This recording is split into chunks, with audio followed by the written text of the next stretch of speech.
Medical ಕ್ಷೇತ್ರದಲ್ಲಿ ಕೆಲಸ ಮಾಡೋದು ಯಾರ ಕನಸಲ್ಲ ಹೇಳಿ. ನಿಮ್ಮ ಕನಸು ನನಸು ಮಾಡೋಕೆ ನಾವು ಒಂದು ಕಾಲೇಜನ್ನ ಸೂಚಿಸ್ತೇವೆ. ಇಲ್ಲಿ ಕೇವಲ SSLC ಅಥವಾ PUC ಓದಿದ್ರೆ ಸಾಕು, ನಿಮ್ಮನ್ನ ಮೆಡಿಕಲ್ ಕ್ಷೇತ್ರಕ್ಕೆ ಕರೆದುಕೊಂಡು ಹೋಗ್ತಾರೆ.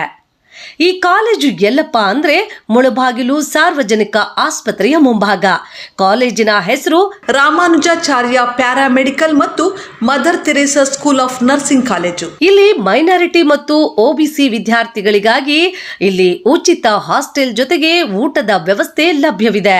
ಸ್ಕಾಲರ್ಶಿಪ್ ಅಪ್ಲೈ ಮಾಡೋಕೆ ಅವಕಾಶ ಇದೆ, ಅದರಿಂದ ನಿನ್ನ ಫೀಸು ಸುಲಭವಾಗಿ ಪೇ ಮಾಡಬಹುದು. KGF ಮತ್ತು ಮುಳಬಾಗಿಲು ಶಾಖೆಗಳಲ್ಲಿ 98% ಫಲಿತಾಂಶ ಬಂದಿದೆ. ಇದು ಇಲ್ಲಿ ನೀಡುವ ಶಿಕ್ಷಣದ ಗುಣಮಟ್ಟಕ್ಕೆ ಸಾಕ್ಷಿಯಾಗಿದೆ. ಇದೆಲ್ಲ ನೋಡಿ ಇನ್ನು ಯಾಕೆ ತಡ? ನಿಮ್ಮ ಭವಿಷ್ಯ ನಿಮ್ಮ ಕೈಯಲ್ಲಿದೆ. ನಿಮ್ಗೆ ಪಕ್ಕಾ ಜಾಬ್ ಬೇಕಾ? ಇವತ್ತೇ ಕರೆ ಮಾಡಿ ನಿಮ್ ಕನಸನ್ನ ನನಸು ಮಾಡ್ಕೊಳ್ಳಿ. ನಮಸ್ತೆ, ನಮಸ್ಕಾರ, ವಂದನಾ, ಸ್ವಾಗತ. ನನ್ನ ಹೆಸರು ಗಾಯತ್ರಿ. ಆ್ಯಕ್ಚುಲಿ ನನಗೆ ಮೆಡಿಕಲ್ ಫೀಲ್ಡಲ್ಲಿ ಜಾಯಿನ್ ಮಾಡಬೇಕಂತ ತುಂಬ ಆಸೆ ಇತ್ತು. ಬಟ್ ಆ ಟೈಮಲ್ಲಿ ನನಗೆ ಪ್ರಾಪರಾಗಿ ಗೈಡೆನ್ಸ್ ಸಿಗಲಿಲ್ಲ. SLC ಮುಗಿದ್ಮೇಲೆ ಏನು ಕೋರ್ಸ್ ಚೂಸ್ ಮಾಡಬೇಕಂತ ಕನ್ಫ್ಯೂಷನಲ್ಲಿದ್ದೀರಾ. ಸೊ ಇವತ್ತು ನಮ್ಮ ಜೊತೆ ಡಾಕ್ಟರ್ ಕೃಷ್ಣಮೂರ್ತಿ ಸರ್ ಅವರು ಇದ್ದಾರೆ. ಸೊ ಆ್ಯಕ್ಚುಲಿ ಸರ್ ಬಂದುಬಿಟ್ಟು ದೇವರಾಜ ಮೆಡಿಕಲ್ ಕಾಲೇಜಲ್ಲಿ ಅಸಿಸ್ಟೆಂಟ್ ಪ್ರೊಫೆಸರ್ ಆಗಿ ಕೆಲಸ ಮಾಡಿದ್ದಾರೆ. ಮೆಡಿಕಲ್ ಫೀಲ್ಡಲ್ಲಿ ಏನೇನೋ ಆಪರ್ಚುನಿಟಿ ಸಿಗ್ತಾ ಇದೆ ಅಂತ ಡೀಟೇಲ್ ಆಗಿ ಮಾತಾಡೋಣ. ನಮಸ್ತೆ ಸರ್. ನಮಸ್ಕಾರಮ್ಮ. ಸರ್, ನನ್ನ ಫಸ್ಟ್ ಕ್ವೆಶನ್ ಏನಂದರೆ, ಈಗ ಸ್ಟೂಡೆಂಟ್ಸ್ SLC ++2 ಮುಗಿದ್ಮೇಲೆ ಏನು ಆಪರ್ಚುನಿಟಿನ ಯೂಸ್ ಮಾಡಬೇಕಂತ ತುಂಬ ಯೋಚನೆ ಇರುತ್ತೆ, ಯಾವ ಕೋರ್ಸ್ ಸೆಲೆಕ್ಟ್ ಮಾಡಬೇಕಂತ. ಸೊ ಅದೇ ರೀತಿ ನಿಮ್ಮ ಮಾಹಿತಿ ಏನಿದೆ ಸರ್? ನೀವು ಸ್ಟಾರ್ಟಿಂಗಲ್ಲೇ ಆಪರ್ಚುನಿಟೀಸ್ ಅನ್ನೋ ಒಂದು ಟರ್ಮ್ ಯೂಸ್ ಮಾಡಿದಾಗ ಒಂದ್ಸಲ ನಮ್ಮ ಮುಖೇಶ್ ಅಂಬಾನಿ ಅವರು ಒಂದು ಉತ್ತರ ಕೊಟ್ರು. ಇದೇ ಪ್ರಶ್ನೆನ ಅವ್ರನ್ನ ಕೇಳಿದಾಗ, India is a country of not only a country of billion population, a country of billion opportunities ಅಂತ. Everybody is living in the world of competition. ಯಾವ ಫೀಲ್ಡ್ ತಗೊಂಡ್ರೆ ಈಗ ಕಾಂಪಿಟೇಷನಲ್ಲಿ ಇದ್ದೀವಿ ನಾವು. ಆ ಕಾಂಪಿಟೇಷನ್ನ ಓವರ್ಕಮ್ ಆಗೋರೆ ವಿನ್ ಆಗ್ತಾರೆ. ಆ ಕಾಂಪಿಟೇಷನ್ ಯಾವ ರೀತಿಯಲ್ಲಿ ಅಂದರೆ, ಈಗ ಕಾಂಪಿಟೇಷನ್ ಆ್ಯಂಡ್ ಆಪರ್ಚುನಿಟೀಸ್ ಅಂತ ಮಾತಾಡಿದಾಗ Bengaluru for example, Narayana, Chaitanya, MES ಕಾಲೇಜಿ, ಸೆಂಟ್ ಜೋಸೆಫ್ ಕಾಲೇಜಿ, ಮೌಂಟ್ ಕಾರ್ಮೆಲ್ ಕಾಲೇಜಿ, ಸೆಂಟ್ ಆನ್ಸ್ ಕಾಲೇಜಿ, ಬಿಷಪ್ ಕಾಟನ್, ಸೆಂಟ್ ಜೋಸೆಫ್, ಇವರೆಲ್ಲ ಏನು ಟಾಪ್ ಆಫ್ ದ ಟಾಪ್ ರ್ಯಾಂಕಲ್ಲಿ ಬಂದು top of the top medical city ಎಲ್ಲ ಸಿಟಿಯವರೇ ಕಿತ್ಕೊಳ್ತಾರೆ. ಎಕ್ಸಾಂಪಲ್ ನಮ್ಮ ಕೋಲಾರ ಜಿಲ್ಲೆ ತಗೊಳ್ಳಿ, ಎಷ್ಟು ಜನಕ್ಕೆ IAS IPS institution, IIT IIM ಎಷ್ಟು ಜನಕ್ಕೆ ಇಲ್ಲಿ ಸಿಗ್ಬಿಡುತ್ತೆ? ಅವ್ರಿಗೆ ಅಂಥ ಅವಕಾಶ ಇದೆಯಾ? Every parents after 10th and 12th ಅವ್ರ ಡ್ರೀಮ್ಸ್ ಏನು? Either they can send their children ಒಂದು PUC 10th ಆದಮೇಲೆ ಇದೇ ಕಾಲೇಜಿಗೆ ಕಲಿಸ್ಬೇಕು ಅಂತ ಐಡಿಯಾ ಇರುತ್ತೆ. ಬಟ್ 90% ಅವ್ರದ್ದು ಡ್ರೀಮ್ಸ್ ಯಾವ ಮಟ್ಟಕ್ಕೆ ಫುಲ್ಫಿಲ್ ಆಗುತ್ತೆ ಅಂದರೆ ಇಟ್ ಇಸ್ $1 billion ಕ್ವಶನ್. ಅದಕ್ಕೋಸ್ಕರ ನಾವು ಏನು ಮಾಡ್ತೀವಿ ಅಂದರೆ, ಈಗ ಎಲ್ರಿಗೂ ಮೆಡಿಕಲ್ ಫೀಲ್ಡಲ್ಲಿ ಡಾಕ್ಟರ್ ಆಗಬೇಕಂದ್ರೆ 1 ಲಕ್ಷ ಜನ ಡಾಕ್ಟರ್ ಆಗೋದಕ್ಕೆ ಸುಮಾರು 50 ಲಕ್ಷ ಜನ ಎಕ್ಸಾಮ್ ಬರೀತಾರೆ, NEET exam.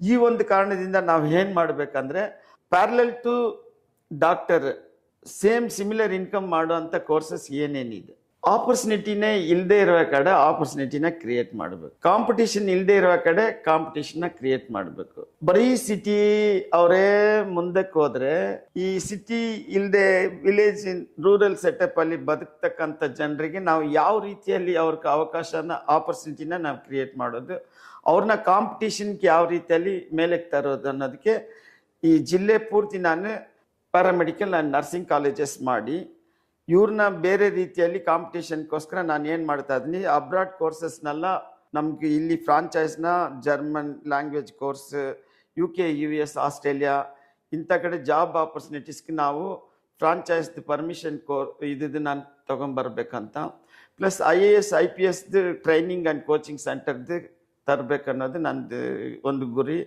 Next NEET top of the top coaching ಎಲ್ಲ ಬಂದ್ಬಿಟ್ಟು ಈ ಆಲ್ವಾಸ್, ಬೆಂಗಳೂರು, ಯಾಕೆ ಅಲ್ಲಿ ನಾವು ಮನ್ಸು ಮಾಡಿದ್ರೆ ಆಪರ್ಚುನಿಟಿ ಎಲ್ಲಿ ಇದ್ರೂ ಕ್ರಿಯೇಟ್ ಮಾಡ್ಬೋದು. ಆ ಆಪರ್ಚುನಿಟಿ ನಾವು ಇಲ್ಲಿ ಕ್ರಿಯೇಟ್ ಮಾಡಬೇಕು. Why to create the competition, they have to challenge with the Bengalurians. ನಾನು ಬೆಂಗಳೂರಿನ ಕಡಿಮೆ ರೀತಿಯಲ್ಲಿ ತಗೊಂಬರ್ತಾ ಇದ್ದೀನಿ ಅಂತ ಇಲ್ಲ, ಅಲ್ಲಿ ಜನರಿಗೆ ಡೆಲ್ಲಿ ಲೆವೆಲಲ್ಲಿ ಕೂತ್ಕೋಬೇಕಂದ್ರೆ ನಾವು ಅದು ಅವಕಾಶನ ನಾವು ಇಷ್ಟು ದಿನ ಮಾಡ್ತಾ ಇಲ್ಲ. ಇವ್ರಿಗೆಲ್ಲ ನಮ್ಮ ಜಿಲ್ಲೆಯಲ್ಲಿ ಇರೋರಿಗೆ ಏನಂದರೆ, after 10th and 12th either PUC or ITA. What other education like Bangalore, ಈ ಒಂದು ಕ್ವಶನ್ಗೆ ನಾವು ಆನ್ಸರ್ ಕೊಡೋದಕ್ಕೆ ಈ ಟಾಕ್ನ ನಾವು ಮುಂದುವರ್ಸೋಣ ಅಂತ. ಸರ್ ನಿಮ್ಮ ವಿಷನ್ ತುಂಬಾ ಚೆನ್ನಾಗಿದೆ, ಬಟ್ ಇದು ರಿಲೇಟೆಡ್ ಆಗಿ ನೀವೇನಾದ್ರೂ ಕಾಲೇಜಸ್ ಸ್ಟಾರ್ಟ್ ಮಾಡಿದ್ದೀರಾ? ನಂದು ವಿಷನ್ನ ಯಾವ ರೀತಿಯಲ್ಲಿ ಫುಲ್ಫಿಲ್ ಮಾಡೋದಕ್ಕೋಸ್ಕರ ನಾನು ಪ್ರಯತ್ನ ಪಡ್ತಾ ಇದ್ದೀನಿ ಅಂದರೆ, Rome is not built in over night, development is not a over night program ಅಂತಾರೆ. A journey of 1000 miles begins with the single step ಅನ್ನೋದಕ್ಕೋಸ್ಕರ ನಾನು ಪ್ರಾರಂಭ ಸಿಂಗಲ್ ಸ್ಟೆಪ್ ಆಗಿ ಒಂದೊಂದು ತಾಲೂಕಲ್ಲಿನೂ paramedical nursing college, for example ಮುಳಬಾಗಲಲ್ಲಿ ಗೌರ್ಮೆಂಟ್ ಹಾಸ್ಪಿಟಲ್ ಎದುರುಗಡೆ Ramanujacharya paramedical ಮತ್ತು mother Teresa school of nursing start ಮಾಡಿದ್ದೀನಿ. KGF ಅಲ್ಲಿ ಬೆತಾನಿಯಾ ಪ್ಯಾರಾಮೆಡಿಕಲ್ ಕಾಲೇಜ್ ಮತ್ತು Max Muller institute of paramedical ಅಂತ ಕೋರ್ಸಸ್ ಸ್ಟಾರ್ಟ್ ಮಾಡಿದ್ದೀನಿ. ಇವಾಗ ರೀಸೆಂಟಾಗಿ ಬೆಂಗಾರ್ಪೇಟೆಯಲ್ಲಿ ನಲಂದ ಇನ್ಸ್ಟಿಟ್ಯೂಟ್ ಆಫ್ ಪ್ಯಾರಾಮೆಡಿಕಲ್ ಕಾಲೇಜನ್ನ ಸ್ಟಾರ್ಟ್ ಮಾಡಿದ್ದೀನಿ.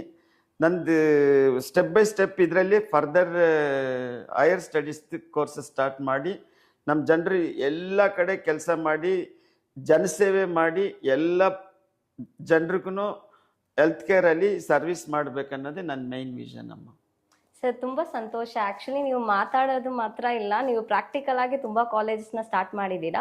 ಬಟ್ ನನ್ನ ಫಸ್ಟ್ ಕ್ವೆಶನ್ ಏನಂದ್ರೆ, ಇವಾಗ ಪ್ಯಾರಾಮೆಡಿಕಲ್ ಅಂದ್ರೆ ಏನ್ ಸರ್? ಲೈಕ್ ಫಾರ್ ಎಕ್ಸಾಂಪಲ್, ಇವಾಗ ತುಂಬಾ ಜನಕ್ಕೆ ಪ್ಯಾರಾಮೆಡಿಕಲ್ ಬಗ್ಗೆ ಏನು ಚಿಂತೆ ಇರಲ್ಲ, ಏನದು ಪ್ರಯೋಜನ, ಅದು ಓದಿದ್ರೆ ಏನು ಬೆನಿಫಿಟ್ ಸಿಗುತ್ತೆ ಅಂತ ಗೊತ್ತಾಗಲ್ಲ.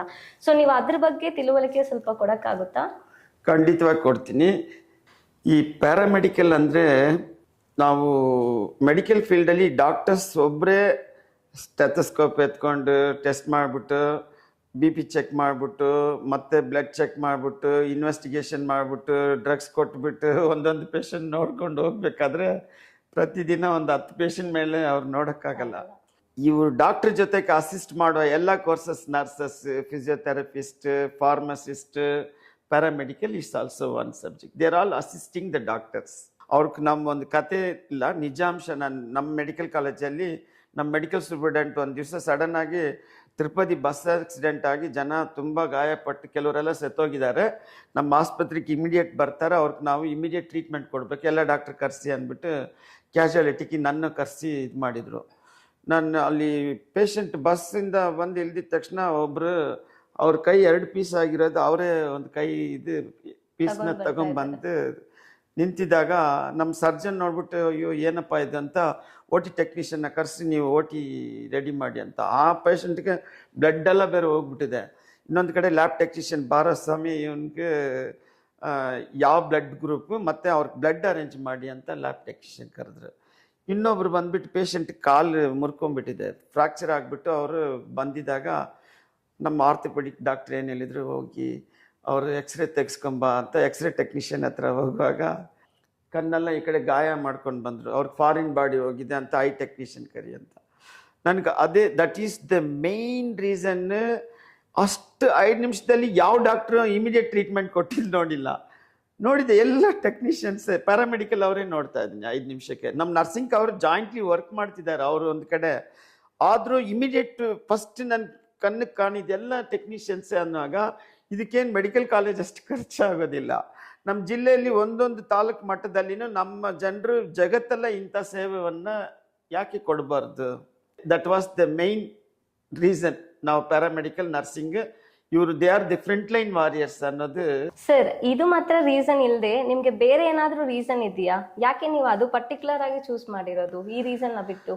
ನಮ್ಮ COVID-19 ಒಂಥರ ಒಳ್ಳೆ ಪಾಠ ಕಲಿಸ್ಕೊಟ್ಟಿದೆ. ಜಗತ್ತೆಲ್ಲ ಜನ ಹೆಂಗೆ ಒದ್ದಾಡ್ಬಿಟ್ರು ಅನ್ನೋದು ನಮ್ಗೆ ಹೆಂಗೆ ಅಂದರೆ, ಹಾಸ್ಪಿಟ್ಲ್ ಇದ್ರೆ ಡಾಕ್ಟ್ರ್ ಇರಲ್ಲ, ಡಾಕ್ಟ್ರ್ ಇದ್ರೆ ICU ಇರಲ್ಲ, ICU ಇದ್ರೆ ಬೆಡ್ ಇರಲ್ಲ, ಬೆಡ್ ಇದ್ರೆ ಆಕ್ಸಿಜನ್ ಇರಲ್ಲ. ಇಷ್ಟೊಂದು ಕೊರತೆಗಳನ್ನ ನಾವು ಅನುಭವಿಸಿರೋದು. ಯಾಕಂದರೆ 146 ಕೋಟಿಗೆ ನಾವು ಒಂದೇ ಟೈಮಲ್ಲಿ ಇಷ್ಟು ಅರೇಂಜ್ ಮಾಡೋಕ್ಕೆ ನಾವು ಪ್ಲಾನು ಮಾಡಿಲ್ಲ. ಬಟ್ ನಂದು ಅಬ್ಸರ್ವೇಷನ್ ಇದರಿಂದ ಏನು ತಿಳ್ಕೊಂಡಿದ್ದೀನಿ ಅಂದರೆ, ಜಗತ್ತೆಲ್ಲ ಜಾಬ್ ಇದೆ ಯಾವುದೇ in the paramedical and medical ಫೀಲ್ಡ್ಗೆ. ಬಟ್ ಜನಕ್ಕೆ ಯಾಕೆ ಇದೊಂದು ತಿಳುವಳಿಕೆ ಇಲ್ಲ? ಅದಕ್ಕೋಸ್ಕರ ನಾವು ಈ ಒಂದು ಆಪರ್ಚುನಿಟೀಸ್ನ ಜನಕ್ಕೆ ನಾವು ಯಾವ ರೀತಿಯಲ್ಲಿ ಪ್ರಾರಂಭ ಮಾಡೋದು ಅನ್ನೋದೇ ನಾನು ಮೇಯ್ನ್ ಆಗಿ ತಿಳ್ಕೊಂಡು ಈ ಪ್ಯಾರಾಮೆಡಿಕಲ್ ನರ್ಸಿಂಗ್ ಮೇಲೆ ಹೆಚ್ಚಾಗಿ, ಯಾಕೆಂದ್ರೆ ನಾವೆಲ್ಲ ಮೆಡಿಕಲ್ ಕಾಲೇಜ್ ಸ್ಟಾರ್ಟ್ ಮಾಡೋದಷ್ಟು ಶ್ರೀಮಂತರಲ್ಲ. ಪ್ಯಾರಾಮೆಡಿಕಲ್ ನರ್ಸಿಂಗ್ ಎಲ್ಲ ಈಸಿಯಾಗಿ ಸ್ಟಾರ್ಟ್ ಮಾಡ್ಬೋದು, ಯಾರಾದರೂ ಸ್ಟಾರ್ಟ್ ಮಾಡ್ಬೋದು. ಅದಕ್ಕೋಸ್ಕರ ನಂತರ ಎಲ್ರಿಗೂ ಒಂದು ಐಡಿಯಾ ಬರಲಿ ಅಂತ. ತುಂಬ ಸಂತೋಷ ಸರ್. ನೀವು ಹೇಳಿರೋದು ಎಲ್ಲರಿಗೂ ಕ್ಲಿಯರ್ ಆಗಿ ಅರ್ಥ ಆಗುತ್ತೆ. ಸೊ ಯಾವ ರೀಸನ್ಗಾಗಿ ನೀವು ಇದನ್ನು ಚೂಸ್ ಮಾಡಿದ್ದೀರಾ ಅಂತ. ಸರ್, ಈಗ ವಿದ್ಯಾರ್ಥಿಗಳಿಗೆ ಜಾಯಿನ್ ಮಾಡಬೇಕಾದ್ರೆ ಪ್ಯಾರಾಮೆಡಿಕಲ್ಗೆ ಏನು ಬೇಸಿಕ್ ಕ್ವಾಲಿಫಿಕೇಶನ್ ಬೇಕಾಗಿದೆ? ಪ್ಯಾರಾಮೆಡಿಕಲ್ ಬಂದ್ಬಿಟ್ಟು 10th ಪಾಸ್ ಆದರೆ ಸಾಕು.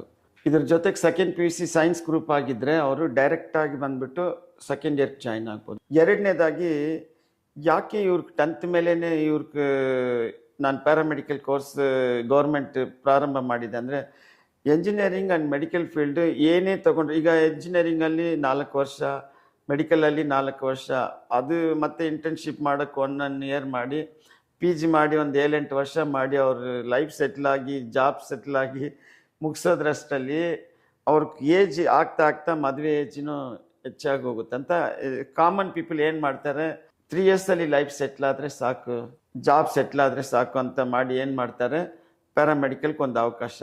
ಅದರಿಂದ ನಾವೇನಂದರೆ 10ರಲ್ಲಿ ಬರೀ 35% ಮಾರ್ಕ್ಸ್ ತಗೊಂಡು ಅವರು ಅಡ್ಮಿಷನ್ ಆದರೆ ಒರಿಜಿನಲ್ ಮಾರ್ಕ್ಸ್ ಕಾರ್ಡ್ TC ಅವರು ಸಬ್ಮಿಟ್ ಮಾಡಿಬಿಟ್ಟು ಇದು ಮಾಡಿದ್ರೆ ಮಾತ್ರ ಅಪ್ರೂವಲ್. ಆಮೇಲೆ ಅದು ಇಲ್ಲದೆ ಗೌರ್ಮೆಂಟ್ ಅಪ್ರೂವಲ್. ಸರ್, ವಿದ್ಯಾರ್ಥಿಗಳಿಗೆ ಏನ್ ಕೈಂಡ್ ಆಫ್ ಕೋರ್ಸಸ್ ನೀವು ಆಫರ್ ಮಾಡ್ತಾ ಇದ್ದೀರಾ ಪ್ಯಾರಾಮೆಡಿಕಲ್ ಅಲ್ಲಿ?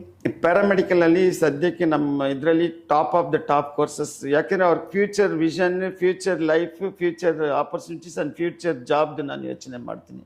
ಅದರಿಂದ ನಮ್ಮ ಕಾಲೇಜುಗಳಲ್ಲಿ ಏನಂದರೆ ಜಾಬ್ ಆಪರ್ಚುನಿಟೀಸ್ ಇರುವ ಕೋರ್ಸಸ್ ಮಾತ್ರ ನಾನು ಪ್ರಮೋಟ್ ಮಾಡಿದ್ದೀನಿ. ಫಸ್ಟ್ ಏನಂದರೆ diploma in medical laboratory technology, diploma in ophthalmic that is eye technology, diploma in X-ray or imagining technology ಅಂತ. ನೆಕ್ಸ್ಟ್ ಬಂದ್ಬಿಟ್ಟು diploma in operation theatre and anaesthesia technology ಅಂತ ಒಂದು course ಇದೆ. ಮತ್ತು ಡಿಪ್ಲೊಮಾ ಇನ್ ಹೆಲ್ತ್ ಇನ್ಸ್ಪೆಕ್ಟರ್ ಅಂತ ಒಂದು course. And final diploma in dialysis technology ಅಂತ ಇಷ್ಟು ಕೋರ್ಸ್ಗಳು top of the top job opportunities courses. ಅದು ಬಿಟ್ಟು ಜಾಬ್ ಇಲ್ಲದೆ ಇರೋದು ನಾನು ಅದಕ್ಕೆ ಇಷ್ಟಪಡಕ್ಕೆ ಹೋಗಿಲ್ಲ. Sir, first of all paramedical ಅಂದ್ರೇನೆ ಒಂದು ಹೊಸ ಟಾಪಿಕ್, ಬಟ್ ಅದರೊಳಗಡೆ ನಿಮಗೆ ಇಷ್ಟೊಂದು ಟಾಪಿಕ್ ಇರೋದನ್ನ ನಾನು ಇವತ್ತೇ ನೀವು ಹೇಳಿದ್ಮೇಲೆ ನನಗೆ ಗೊತ್ತಾಗಿದೆ. ಸೊ ಈಗ ನೀವು ಸ್ಟೂಡೆಂಟ್ ಬರೋರಿಗೆ ಬರೀ ನಿಮ್ಮ ಕೋರ್ಸಸ್ ಮಾತ್ರ ಇಲ್ಲದೆ ಅಡಿಷ್ನಲ್ ಆಗಿ ಏನಾದರೂ ಫರ್ದರ್ ಸ್ಟಡಿಗೆ ಹೆಲ್ಪ್ ಮಾಡ್ತೀರಾ? ಪ್ಯಾರಾಮೆಡಿಕಲ್ ಅನ್ನೋದು ಬರೀ 3 ವರ್ಷ ಕೋರ್ಸ್ ಮಾತ್ರ ಅಲ್ಲ, ಈವನ್ IAS IPS ಕೂಡ ಇದರಲ್ಲಿ ಓದಿ ಅವರು ಆಗ್ಬೋದು. ಹೆಂಗೆ ಅಂತ ನೀವು ಕೇಳಿದ್ರೆ, every beginning will have A end and every end will have A new beginning ಅಂತ. ಅದಕ್ಕೋಸ್ಕರ ಅವ್ರಿಗೆ ಏನಂದರೆ, ನಾವು ಬಿಗಿನಿಂಗ್ಗೆ ಅವ್ರಿಗೆ ಎಂಡ್ ಪ್ಯಾರಾಮೆಡಿಕಲ್ ಆದಮೇಲೆ ಇದರಲ್ಲಿ BSc MSc PhD ತನಕ ಓದ್ಬೋದು. ಅವ್ರು MSc PhD ಹೋದರೆ ನಮ್ಮ ಮೆಡಿಕಲ್ ಕಾಲೇಜಲ್ಲಿ ಡಾಕ್ಟರ್ಸ್ಗೆ ಪರ್ಟಿಕ್ಯುಲರ್ಲಿ ಮೈಕ್ರೋಬಯಾಲಜಿ, ಬಯೋಕೆಮಿಸ್ಟ್ರಿ, MSc ಓದಿರೋರೆ ನಮ್ಮ ಕಾಲೇಜಲ್ಲಿ ಟ್ಯೂಟರ್ಸ್, ಲೆಕ್ಚರರ್ಸ್ ಎಲ್ಲ ಕೆಲಸ ಮಾಡ್ತಾರೆ. ಆ ಥರ ವೇರಿಯಸ್ ಕೋರ್ಸಸ್, ಕಮ್ಯುನಿಟಿ ಮೆಡಿಸನಲ್ಲಿ MSW, ಈ ಥರ ಸುಮಾರು ಕೋರ್ಸ್ಗಳಿದ್ದಾವೆ. ನಾವು ಅಂದ್ಕೊಂಡಿರೋದು ಮೆಡಿಕಲ್ ಕಾಲೇಜಲ್ಲಿ ಬರೀ ಡಾಕ್ಟರ್ಗಳೇ ಅದಲ್ಲ. ನಾನ್ ಮೆಡಿಕಲ್ ಅವರು MSc PhD ಓದಿರೋರೆ ಫ್ಯಾಕಲ್ಟೀಸ್ ಆಗಿ ಟೀಚಿಂಗ್ ಪ್ರೊಫೆಸರ್ ಆಗಿದ್ದಾರೆ.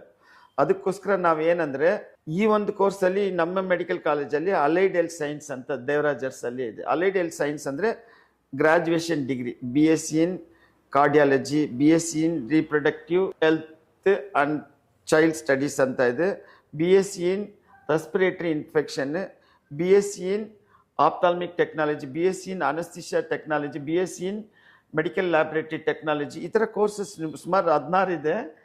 ಫ್ಯೂಚರ್ ಜಾಬ್ ಆಪರ್ಚುನಿಟೀಸ್ ಮೆಡಿಕಲ್ ಕಾಲೇಜಸ್ಸಲ್ಲಿ ಅವ್ರಿಗೆ ಒಂದು ಅವಕಾಶ ಇದೆ. ಅವ್ರಿಗೇನಂದರೆ ಈ ಹಾಸ್ಪಿಟ್ಲಲ್ಲಿ ಅಂತ ಇಲ್ಲ, ಇದರಲ್ಲಿ ಟೀಚಿಂಗೂ ಹೋಗ್ಬೋದು ಅವರು. ಸರ್, ನಿಮ್ಮ ಕಾಲೇಜಲ್ಲಿ ಕೋರ್ಸ್ ಕಂಪ್ಲೀಟ್ ಮಾಡಿರುವ ಸ್ಟೂಡೆಂಟ್ಗೆ ನೀವು ಜಾಬ್ ರಿಲೇಟೆಡ್ ಆಗಿ ಏನಾದರೂ ಮಾಹಿತಿ ಕೊಡ್ತಾ ಇದ್ದೀರಾ? ಲೈಕ್ ಜಾಬ್ ಆಪರ್ಚುನಿಟಿ ಏನಾದರೂ ಕ್ರಿಯೇಟ್ ಮಾಡಿ ಕೊಡ್ತಾ ಇದ್ದೀರಾ? ನಂದು ಮೇನ್ ಏಮೇ ಅದೇ. ಹೆಂಗೆ ಅಂದರೆ, ಈಗ ಫಾರ್ ಎಕ್ಸಾಂಪಲ್ ಆಫ್ಟರ್ 3 ಇಯರ್ಸ್ ಅವ್ರಿಗೆ ಬಂದ್ಬಿಟ್ಟು ಪ್ಲೇಸ್ಮೆಂಟ್ ನಾನು 100% ಕೊಡ್ತೀನಿ. ಕಾರಣ ಏನಂದರೆ, ಬೆಂಗಳೂರು ಅಂತ ಕಡೆ ಸುಮಾರು 5,000 ನರ್ಸಿಂಗ್ ಜಾಬ್ ವೇಕೆನ್ಸಿ ಇದೆ. ನಾಟ್ ಓನ್ಲಿ ನರ್ಸಿಂಗ್, ಪ್ಯಾರಾಮೆಡಿಕಲ್ ಇನ್ನೂ ಹೆಚ್ಚಾಗಿದೆ. ಇದನ್ನೆಲ್ಲ ನಾವು ತಿಳ್ಕೊಂಡೆ ನಾವು ಈ ಕಾಲೇಜಸ್ ಸ್ಟಾರ್ಟ್ ಮಾಡಿರೋದು. ನಂತರ ಏನು ಗೊತ್ತಾ, ಇವ್ರಿಗೆ ಯಾವ ರೀತಿಯಲ್ಲಿ ಆಪರ್ಚುನಿಟಿ, ಆಫ್ಟರ್ 3 ಇಯರ್ಸ್ ಇಂಟರ್ನ್ಶಿಪ್ ನಾನು ಬೆಂಗಳೂರಲ್ಲಿ ವಿತ್ ಸ್ಟೈಫಂಡ್ಗೂ ಕ್ರಿಯೇಟ್ ಮಾಡಿದ್ದೀನಿ. Okay. After 3 years course paramedical ಅವ್ರಿಗೆ 6 ಮಂತ್ ಇಂಟರ್ನ್ಶಿಪ್ ಮಾಡಿದಾಗಲೇ ಅವ್ರಿಗೆ ಸ್ಟೈಫಂಡ್ ಸಿಕ್ಕುತ್ತೆ. ಎರಡನೇದು ಅದರಲ್ಲಿ ಕ್ಲಿನಿಕಲ್ ಎಕ್ಸ್ಪೀರಿಯನ್ಸ್ ಸಿಕ್ಕುತ್ತೆ. ಮೂರನೇದು ಅವ್ರ ಕಂಟಿನ್ಯೂಷನ್ ಜಾಬ್ ಮಾಡಿಬಿಡ್ತೀನಿ. 15,000 to 20,000 ತನಕ ಪ್ರತಿ ಕಡೆ ನಾನು ಅರೇಂಜ್ ಮಾಡಿ ಕೊಡ್ತಾ ಇದ್ದೀನಿ. ಆ 20,000 for example 1 year 2.5 lakhs, 2.5 lakhs rupees ಅವರು BSc ಅಡ್ಮಿಷನ್ ಆಗಬೇಕಾದ್ರೆ ಡೈರೆಕ್ಟಾಗಿ ಆ ಅಮೌಂಟ್ನ ತಗೊಂಡು ಅವರು 2 years ಕೋರ್ಸ್ ಕಂಪ್ಲೀಟ್ ಜಾಯಿನ್ ಮಾಡ್ಕೋಬಹುದು. ಮಾಡ್ಬೋದು. ಒಂದು ವಿತೌಟ್ ಬರ್ಡನಿಂಗ್ ಪ್ಯಾರೆಂಟ್ಸ್ಗೆ ತೊಂದರೆ ಕೊಡದಿಲ್ಲದೆ. ಅಂಡ್ ಎರಡನೇದು ಏನಾಗುತ್ತೆ ಅಂದರೆ, ಇವರು ಕೋರ್ಸ್ ಕಂಪ್ಲೀಟ್ ಆಗಿದ ತಕ್ಷಣ ಪರ್ಟಿಕ್ಯುಲರ್ಲಿ ನಾನು ರೆಕಮೆಂಡ್ ಮಾಡೋದೆಲ್ಲ ಮೆಡಿಕಲ್ ಕಾಲೇಜಸಲ್ಲಿ ಮಾತ್ರ. ಯಾಕಂದರೆ ಈ ಕೇರಳದವರು ಜಗತ್ತೆಲ್ಲ ಜಾಬ್ ಅವರು ಕ್ಯಾಪ್ಚರ್ ಮಾಡಿರೋದು ಕಾರಣ ಏನಂದರೆ, ಅವ್ರನ್ನ ನೀವು ಅಬ್ಸರ್ವ್ ಮಾಡಬೇಕು. ಮೆಡಿಕಲ್ ಕಾಲೇಜಸ್ಸಲ್ಲಿ ಫೋಕಸ್ ಮಾಡ್ತಾರೆ. ಯಾಕಂದರೆ ಅವ್ರಿಗೆ ವಾಸ್ಟ್ ನಾಲೆಜಿ, ಇನ್ಡೆಪ್ತ್ ನಾಲೆಜಿ, ಪ್ಲಸ್ ಅವ್ರಿಗೆ ಆ ಪೇಷಂಟ್ಸ್, ಥೌಸಂಡ್ಸ್ ಆಫ್ ಪೇಷಂಟ್ ಕಡೆ ಇರುವ ಎಕ್ಸ್ಪೀರಿಯನ್ಸ್ ಅವ್ರಿಗೆ ಸಿಗುತ್ತೆ. Multi speciality, super speciality knowledge ಸಿಗುತ್ತೆ. ಅವಾಗ ಏನಾಗುತ್ತೆ ಅಂದರೆ, ಅವರು ಜಾಬ್ ಆಪರ್ಚುನಿಟೀಸ್ ಮೇಲೇ ಫೋಕಸ್ ಆಗಿ ಬಂದು ಸೇರ್ತಾರೆ. ಯಾಕೆ ಜಾಬ್ ಆಪರ್ಚುನಿಟೀಸ್ ಮೇಲೆ ಫೋಕಸ್ ಆಗಿ ಸೇರ್ತಾರೆ ಅಂದರೆ, ಅವರು ಬೇರೆ ದೇಶದಲ್ಲಿ ಲಕ್ಷಾಂತರ ರೂಪಾಯಿ ದುಡಿಬೇಕನ್ನೋದು ಕನಸಲ್ಲಿ ಬರೋದು ಅವರು. ಈ ಒಂದು ಐಡಿಯಾ ನಮ್ಮ ಜನರಲ್ಲಿ ಯಾಕೆ ಬರ್ತಾ ಇಲ್ಲ, ಯಾಕೆ ನಾವು ಕೊಡೋದಕ್ಕೆ ಅವಕಾಶ ಮಾಡ್ತಾ ಇಲ್ಲ ಅನ್ನೋದಕ್ಕೋಸ್ಕರ ನಾನು ಈ ಒಂದು ಫೋಕಸ್ ಮಾಡ್ತಾ ಇರೋದು. ಅರ್ಥ ಆಗಿದೆ ಸರ್. ಅವಾಗ ಏನಾಗುತ್ತೆ ಅಂದರೆ, ಇವರು ಈ ಫರ್ದರ್ ಸ್ಟಡೀಸ್ ಮುಖಾಂತರ ಒಂದು ಲೋಕಲ್ ಅಲ್ಲಿನೂ ಜಾಬ್ ಕ್ರಿಯೇಟ್ ಮಾಡ್ಬೋದು, ಔಟ್ಸೈಡ್ ಅಲ್ಲಿನೂ ಅವ್ರಿಗೆ ಜಾಬ್ ಕ್ರಿಯೇಟ್ ಮಾಡ್ಬೋದು. ಅವ್ರಿಗೆ ಬಂದ್ಬಿಟ್ಟು ಫರ್ದರ್ ಸ್ಟಡೀಸ್ ಒಂದು BSc ಆಗಿದ ತಕ್ಷಣ ಅವ್ರಿಗೆ ಇಂಟ್ರೆಸ್ಟ್ MSc ಮೇಲೇನೂ ಹೋಗುತ್ತೆ, PhD ಮೇಲೇನೂ ಹೋಗುತ್ತೆ. ಆವಾಗ ಮೆಡಿಕಲ್ ಕಾಲೇಜಲ್ಲಿನೂ ಅವ್ರಿಗೆ ಕೆಲಸ ಸಿಗುತ್ತೆ, ಜಗತ್ತೆಲ್ಲ ಅವ್ರ ಕೆಲಸ ಮಾಡೋಕ್ಕೂ ಒಂದು ಅವಕಾಶ ಸಿಗುತ್ತೆ ಅಂತಮ್ಮ. ಸರ್, ಇದು ಒಂದು ಒಳ್ಳೆ ಐಡಿಯಾ ಆಗಿದೆ ಸರ್. ನಮ್ಮ ದುಡ್ಡಲ್ಲೇ ದುಡ್ದುಬಿಟ್ಟು ನಾವೇ ಹೈಯರ್ ಎಜುಕೇಷನ್ಗೆ ಯೂಸ್ ಮಾಡ್ಕೋಬಹುದು. ಸರ್, ನನ್ನ ಇನ್ನೊಂದು ಕ್ವಶನ್ ಏನಂದರೆ, ಇವಾಗ ಪೇರೆಂಟ್ಸ್ ಮತ್ತು ಸ್ಟೂಡೆಂಟ್ಸು ಒಂದು ಕಾಲೇಜು ಗೌರ್ಮೆಂಟ್ ರೆಕಗ್ನೈಸ್ ಆಗಿದೆಯಾ ಇಲ್ವಾ ಅಂತ ಹೆಂಗೆ ನಾವು ಕಂಡುಹಿಡಿಯೋದು? ಆ್ಯಕ್ಚುಲಿ ನೀವು ಒಳ್ಳೆ ಕ್ವಶನ್ನ ಕೇಳಿದ್ದೀರಾ. ಯಾಕೆಂದರೆ ಮೆನಿ ಪ್ಯಾರೆಂಟ್ಸ್ ಬಂದ್ಬಿಟ್ಟು ಯಾವುದು ಗೌರ್ಮೆಂಟ್, ಯಾವುದು ಪ್ರೈವೇಟ್, ಯಾವುದು ನಿಜ, ಯಾವುದು ಸುಳ್ಳು ಅನ್ನೋದು ಗೊತ್ತಾಗಲ್ಲ. ಅವ್ರಿಗೆ ನಿಜಾಂಶ ಹೆಂಗೆ ಗೊತ್ತಾಗಬೇಕಂದ್ರೆ, ಫಸ್ಟ್ ಪ್ಯಾರೆಂಟ್ಸ್ಗೆ ಮತ್ತು ಸ್ಟೂಡೆಂಟ್ಸ್ಗೆ ಬಂದ್ಬಿಟ್ಟು ಗೂಗಲಲ್ಲಿ, ಈಗ ಫಾರ್ ಎಕ್ಸಾಂಪಲ್ ನಮ್ಮ college paramedical board of Karnataka ಅಲ್ಲಿ ವೆಬ್ಸೈಟಲ್ಲಿ ಗೂಗಲಲ್ಲಿ ಓಪನ್ ಮಾಡಿದ್ರೆ ಈ ಹೆಸರು ಬರುತ್ತಾ ಇಲ್ವಾ ಅನ್ನೋದು ನೋಡಬೇಕು. ಅಕಸ್ಮಾತ್ ಪ್ಯಾರಾಮೆಡಿಕಲ್ ಬೋರ್ಡಲ್ಲಿ ಅಪ್ಡೇಟ್ ಮಾಡಿರಲ್ಲ, ಇವರು ಬಂದ್ಬಿಟ್ಟು ಡೈರೆಕ್ಟಾಗಿ ಕಾಲೇಜ್ ಬಂದ್ಬಿಟ್ಟು ನಿಮ್ಮ ಕಾಲೇಜ್ ಅಫಿಲಿಯೇಷನ್ ಆಗಿದೆಯಾ ಇಲ್ವಾ, ಸರ್ಟಿಫಿಕೇಟ್ ಕೊಡಿ ಅಂತ ಕೇಳ್ಬೋದು. ಸರ್, ನೀವು ಹೇಳಿದ್ದು ನನಗೆ ತುಂಬಾ ಅಂಡರ್ಸ್ಟ್ಯಾಂಡ್ ಆಗಿದೆ. ಬಟ್ ನನಗೆ ಏನು ಕ್ವಶನ್ ಇದೆ ಅಂದರೆ, ಈಗ ಗೌರ್ಮೆಂಟ್ ರೆಕಗ್ನೈಸ್ಡ್ ಕಾಲೇಜಲ್ಲಿ ನಾವು ಸೆಲೆಕ್ಟ್ ಮಾಡ್ಕೊಂಡು ಹೋದಾಗ ನಮಗೆ ಅವ್ರ ಕಡೆಯಿಂದ ಸಿಗುವ ಬೆನಿಫಿಟ್ಸ್ ಏನಂತ ತಿಳ್ಕೊಬೋದಾ? ಖಂಡಿತವಾಗಿ. For example SC ST OBC Christian and Muslim minority ಸ್ಟೂಡೆಂಟ್ಸ್ಗೆ ಸ್ಕಾಲರ್ಶಿಪ್ ಫೆಸಿಲಿಟೀಸ್ ಇದೆ, number 1. Food and accommodation facilities ಇದೆ, ನಂಬರ್ 2. ಟ್ರಾನ್ಸ್ಪೋರ್ಟೇಷನ್, ಬಸ್ ಆಗಲಿ ಟ್ರೈನ್ ಆಗಲಿ ಅವ್ರಿಗೆ ರಿಯಾಯಿತಿ ದರದಲ್ಲಿ ಗೌರ್ಮೆಂಟ್ ಸೌಲಭ್ಯ ಸಿಕ್ಕುತ್ತೆ. ಇದನ್ನೆಲ್ಲ ಬಿಟ್ಟು 4ನೇದು ಏನಂದರೆ, ಅವ್ರು ಗೌರ್ಮೆಂಟ್ ಕಡೆ ಇಂಟರ್ವ್ಯೂ ಕಾಲ್ ಮಾಡ್ತಾರಲ್ಲ, ಜಾಬ್ ಆಪರ್ಚುನಿಟೀಸ್, ಅಡ್ವರ್ಟೈಸ್ಮೆಂಟ್ ಮಾಡಿದಾಗ ಈ ಗೌರ್ಮೆಂಟ್ ಸರ್ಟಿಫಿಕೇಟ್ ಎಲಿಜಿಬಿಲಿಟಿ ಇಲ್ಲದೆ ಗೌರ್ಮೆಂಟ್ ಜಾಬ್ ಸಿಕ್ಕಲ್ಲ. ಓಕೆ. ಇವಾಗ ಬೆನಿಫಿಟ್ ಎಷ್ಟಿದೆ ಅಂದರೆ, ಅವ್ರು ಕಟ್ಟೋ ಫೀಸ್ಗಿನ್ನ ಬೆನಿಫಿಟ್ ಜಾಸ್ತಿ ಇದೆ. ಇದನ್ನ ಜನಕ್ಕೆ ತಿಳಿಸ್ಬೇಕಂತ. ಯಾಕೆಂದರೆ ಅವರು ಯಾವ್ಯಾವುದ್ರಲ್ಲಿ ಹೋಗಿ ಸೇರಿಬಿಟ್ಟು ಗೌರ್ಮೆಂಟ್ ಜಾಬು ಸಿಕ್ಕಲ್ಲ, ಅವ್ರಿಗೆ ಜಾಬ್ ಆಪರ್ಚುನಿಟೀಸ್ ಅಲ್ಲಿನೂ ರಿಜೆಕ್ಟ್ ಮಾಡಿ ಕಳಿಸಿದಾಗ ಅವಾಗ ಕಣ್ಣು ಕೆಟ್ಟ ಮೇಲೆ ಸೂರ್ಯ ನಮಸ್ಕಾರ ಮಾಡ್ದಂಗೆ ಆಗುತ್ತಾ ಇಲ್ಲ. Correct sir. ಈಗ ಮಾಡರ್ನ್ ಟರ್ಮಿನಾಲಜಿ ಒಂದಿದೆ, ಏನಂದ್ರೆ ಹೆಲ್ತ್ ಕೇರ್ ಟೂರಿಸಮ್ ಅಂತ. ಹೆಲ್ತ್ ಕೇರ್ ಟೂರಿಸಮ್ ಅಂದ್ರೆ ಈಗ ಜಗತ್ತೆಲ್ಲ ಬಂದ್ಬಿಟ್ಟು ಈಗ ಬ್ಯಾಂಗ್ಳೂರ್ ಮೇಲೆ ಒನ್ಸ್ ಅಪಾನ್ ಎ ಟೈಮ್ ನಾವೆಲ್ಲ UK US ಹೋಗಿ ಟ್ರೀಟ್ಮೆಂಟ್, ನಮ್ಮ ಮಿನಿಸ್ಟರ್ಸ್ ಎಲ್ಲ ಹೋಗ್ತಾ ಇದ್ರು. ಇವಾಗ ಅವರೆಲ್ಲ ಬಂದ್ಬಿಟ್ಟು ಇಲ್ಲಿಗೆ ಟ್ರೀಟ್ಮೆಂಟ್. ಕಾರಣ ಏನಂದ್ರೆ ನಾವು ಹೆಲ್ತ್ ಫೀಲ್ಡಲ್ಲಿ ಸಿಕ್ಕಾಪಟ್ಟೆ ಚಾಲೆಂಜಿಂಗ್ ಆಗಿ ಕಾಂಪೀಟ್ ಮಾಡ್ತಾ ಇದೀವಿ ವರ್ಲ್ಡಲ್ಲಿ. ಯಾಕಂದರೆ India is the pharmacy capital of the world ಅಂತಾರೆ, vaccine capital of the world ಅಂತಾರೆ. ಹೆಲ್ತ್ ಕೇರ್ನ ಎಲ್ಲ ಜಗತ್ತಲ್ಲಿರುವ ಡಾಕ್ಟರ್ಸ್ ಅಲ್ಲಿನೂ US ಅಲ್ಲಿ 3 ಡಾಕ್ಟ್ರಲ್ಲಿ 1 ಇಂಡಿಯನ್ ಡಾಕ್ಟರ್ ಇರ್ತಾರೆ. From that what we are understanding ಅಂದರೆ, ನಾವು ಈ HCG ಹಾಸ್ಪಿಟ್ಲ್ ಆಗಲಿ, ಕೊಲಂಬಿಯಾಸ್ ಆಗಲಿ, ಮಣಿಪಾಲ್ ಆಗಲಿ, ಅಪೋಲೋ ಆಗಲಿ, ಸಾಗರ್ ಅಪೋಲೋ ಆಗಲಿ, ಮಲ್ಯ ಆಗಲಿ, ಪ್ಲಸ್ ಫೋರ್ಟಿಸ್ ಹಾಸ್ಪಿಟ್ಲ್ ಆಗಲಿ, ಇದೆಲ್ಲ ಏನಂದರೆ ಹೆಚ್ಚಾಗಿ ಕಾಂಪಿಟೇಟಿವ್ ಹಾಸ್ಪಿಟಲ್ಸ್. ಈಗ ಬೇರೆಯವರು UK ಅಲ್ಲಿ ನೀವು ಸರ್ಜರಿ ಮಾಡಬೇಕಾದ್ರೆ 6 ಮಂತ್ ಒಂದು ಹಾರ್ಟ್ ಆಪ್ರೇಷನ್ಗೆ 25 lakhs ಕೊಡಬೇಕು. ಇಲ್ಲಿ ವಿತಿನ್ ಎ ವೀಕ್ ಅಪಾಯಿಂಟ್ಮೆಂಟ್ ಸಿಗುತ್ತೆ. ವಿತಿನ್ ವೀಕಲ್ಲಿ 5 lakhs ಅಲ್ಲಿ 20 lakhs ಸೇವ್ ಮಾಡಿ ಇಂಡಿಯಾ ಫುಲ್ ಟೂರಿಸಮ್ ಇಂಡಸ್ಟ್ರಿನ ಅವ್ರು ಜಾಲಿಯಾಗಿ ಟ್ರಿಪ್ ಕಂಡಕ್ಟ್ ಮಾಡ್ತಾರೆ. ನಾನು ಇದನ್ನ ಯಾಕೆ ಹೇಳ್ತಾ ಇದ್ದೀನಿ ಅಂದರೆ, ಬೆಂಗಳೂರು ಕರ್ನಾಟಕದಲ್ಲೇ ಯಾಕೆ ನಾವು ಮಾತಾಡೋದು, ಬೆಂಗಳೂರಲ್ಲಿ 5000 ನರ್ಸಿಂಗ್ ವೇಕೆನ್ಸಿ ಫಿಲ್ ಆಗ್ತಾ ಇಲ್ಲ. ಪ್ಯಾರಾಮೆಡಿಕಲ್ ಅದಕ್ಕಿಂತ ಹೆಚ್ಚಾಗಿದೆ. ಅದು ಏನಂದರೆ ಇನ್ಡೆಪ್ತ್ ಆಗಿ ನೀವು ಒಂದೊಂದು ಹಾಸ್ಪಿಟ್ಲನ್ನು ಹೋಗಿ ವಿಚಾರಿಸಿದಾಗ ಗೊತ್ತಾಗುತ್ತೆ. ಜನಕ್ಕೆ ಜಾಬ್ ಇರೋ ಕಡೆ ತಿಳುವಳಿಕೆ ಇಲ್ಲ, ತಿಳುವಳಿಕೆ ಇಲ್ಲದೆ ಇರೋ ಕೋರ್ಸಸ್ ತಗೊಂಡು ಜಾಬ್ ಇಲ್ಲದೆ ಮನೇಲಿ ಕೂತಿರ್ತಾರೆ. ಅದಕ್ಕೋಸ್ಕರ ನಾನು ಏನು ಮಾಡ್ತಾ ಇದ್ದೀನಿ ಅಂದರೆ ಆಸ್ ಪರ್ ಗೌರ್ಮೆಂಟಲ್ಲಿ ನಿಯರ್ಲಿ 65,000 ಜಾಬ್ ವೇಕೆನ್ಸಿ ಇದೆ. ಅವರು ಫ್ರೀಕ್ವೆಂಟಾಗಿ ಕಾಲ್ ಮಾಡ್ತಾ ಇರ್ತಾರೆ. ನಮ್ಮ ಗೌರ್ಮೆಂಟ್ ಸರ್ಟಿಫಿಕೇಟು ಅವ್ರಿಗೆ ಎಲಿಜಿಬಲ್ ಆಗಲಿ, ಬೆಂಗಳೂರಲ್ಲಿನೂ ಜಾಬ್ಗೆ ಹೋಗಿ ಸೇರ್ಕೊಳ್ಳಿ ಅಂತ. ಸರ್, ಇವಾಗ ನೀವು ಎಕ್ಸ್ಪ್ಲೇನ್ ಮಾಡಿರೋದು ಜಸ್ಟ್ ಕರ್ನಾಟಕದಲ್ಲಿರುವ ವೇಕೆನ್ಸಿ ಮಾತ್ರನೇ. ಸೊ ಓವರ್ ಆಲ್ ಇಂಡಿಯಾದಲ್ಲಿ ನೀವು ಎಷ್ಟೊಂದು ಜಾಬ್ ಆಪರ್ಚುನಿಟಿ ಇದೆ ವಿದ್ಯಾರ್ಥಿಗಳಿಗೆ? After 75 years of independence still 70% of the people in India ಹಳ್ಳಿಗಳಲ್ಲಿ ವಾಸ ಮಾಡ್ತಾ ಇದ್ದಾರೆ. ಬಟ್ 30% ಸಿಟಿ ಪಾಪ್ಯುಲೇಷನ್ ಅವ್ರಿಗೆ 90% ಡಾಕ್ಟರ್ಸ್ ಮತ್ತು ಹೆಲ್ತ್ ಕೇರ್ ಬೆನಿಫಿಟ್ ಸಿಗ್ತಾ ಇದೆ. ದಟ್ ಮೀನ್ಸ್ ನಿಯರ್ಲಿ 100 crore ಪೀಪಲ್ಗೆ ಬಂದ್ಬಿಟ್ಟು ಇನ್ನೂ ನಿಜವಾದಂಥ ಹೆಲ್ತ್ ಕೇರ್ ಸಿಗ್ತಾ ಇಲ್ಲ. ಅಫ್ಕೋರ್ಸ್ WHO ಅವರು ಹೇಳ್ತಾರೆ health for all and all for health ಅನ್ನೋದು. It's only a slogan because it is not reaching to the unreach people. ಅದೊಂದು ರೀಚ್ ಆಗಬೇಕಂದ್ರೆ ಈಗ 100 crore ಪೀಪಲ್ಗೆ nearly some multi crore job ಬೇಕಾಗುತ್ತೆ future. But India is the fastest growing economy in the world. Particularly Bangalore is the fastest growing city in the world. ಇಂಥ ಒಂದು ಟೈಮಲ್ಲಿ ಬಂದ್ಬಿಟ್ಟು ನಾವು ಜಾಬ್ ಮೇಲೆ ಫೋಕಸ್ ಮಾಡಬೇಕಂದ್ರೆ ಯಾವ ಫೀಲ್ಡಲ್ಲಿ ಜಾಬ್ ಇದೆ ಅನ್ನೋದು ಜನಕ್ಕೆ ನಾವು ಅರಿವು ಮೂಡಿಸೋ ಕಾರ್ಯಕ್ರಮ ಈ ಒಂದು ಕಾರ್ಯಕ್ರಮದಿಂದ ನಾನು ತಿಳಿಸ್ಬೇಕಂತಾನೆ ಮಾತಾಡ್ತಾ ಇರೋದು ನಿಮ್ಮ ಜೊತೆಗೆ. ಅದರಿಂದ ಇಂಡಿಯಾದ 100 crore ಪೀಪಲ್ಗೆ ಎಷ್ಟು ಕ್ರೋರ್ ಜಾಬ್ ಇದೆ ಅನ್ನೋದು ಇವಾಗ ಇವ್ರು ಪ್ಲಾನ್ ಮಾಡಿದ್ರೇನೆ ಫ್ಯೂಚರ್ ಜಾಬ್ಗೆ ಅವರು ಒಂದು internal India opportunity, global opportunity ಇರುವಾಗ ಇಂಡಿಯಾ ಆಪರ್ಚುನಿಟಿನೂ ಗೊತ್ತಾಗ್ತಾ ಇಲ್ಲ, ಕರ್ನಾಟಕ ಆಪರ್ಚುನಿಟಿ ಗೊತ್ತಾಗ್ತಾ ಇಲ್ಲ. ಅವ್ರು ಏನೋ ಓದಿದ್ವಿ ಏನೋ ಈಗ ಹೆಂಗೆ ಅಂದರೆ ಹಳ್ಳಿಗಳಲ್ಲಿ ನಾನು ಎಕ್ಸಾಂಪಲ್ ಹೇಳ್ತಾ ಇದ್ದೀನಿ. ನಮ್ಮ ಜನರು ಏನಂದರೆ ಯಾವುದೋ ಒಂದು PUC SLC ಪಾಸ್ ಆದರೆ PUC, SLC ಪಾಸ್ ಆದರೆ ITI. ಯಾಕೆ ಅವ್ರ ಲೈಫ್ನ ಡಾರ್ಕ್ ನೀವೇ ಎತ್ಕೊಂಡು ಹೋಗ್ತಾ ಇದ್ರಿ? ಯಾಕೆಂದರೆ ಅವ್ರಿಗೂ ನಾಲೆಜ್ ಇಲ್ಲ, ಮಕ್ಳಿಗೂ ನಾಲೆಜ್ ಇಲ್ಲ, ಆಪರ್ಚುನಿಟೀಸ್ ಆಫ್ ಎಜುಕೇಷನು ಇಲ್ಲ.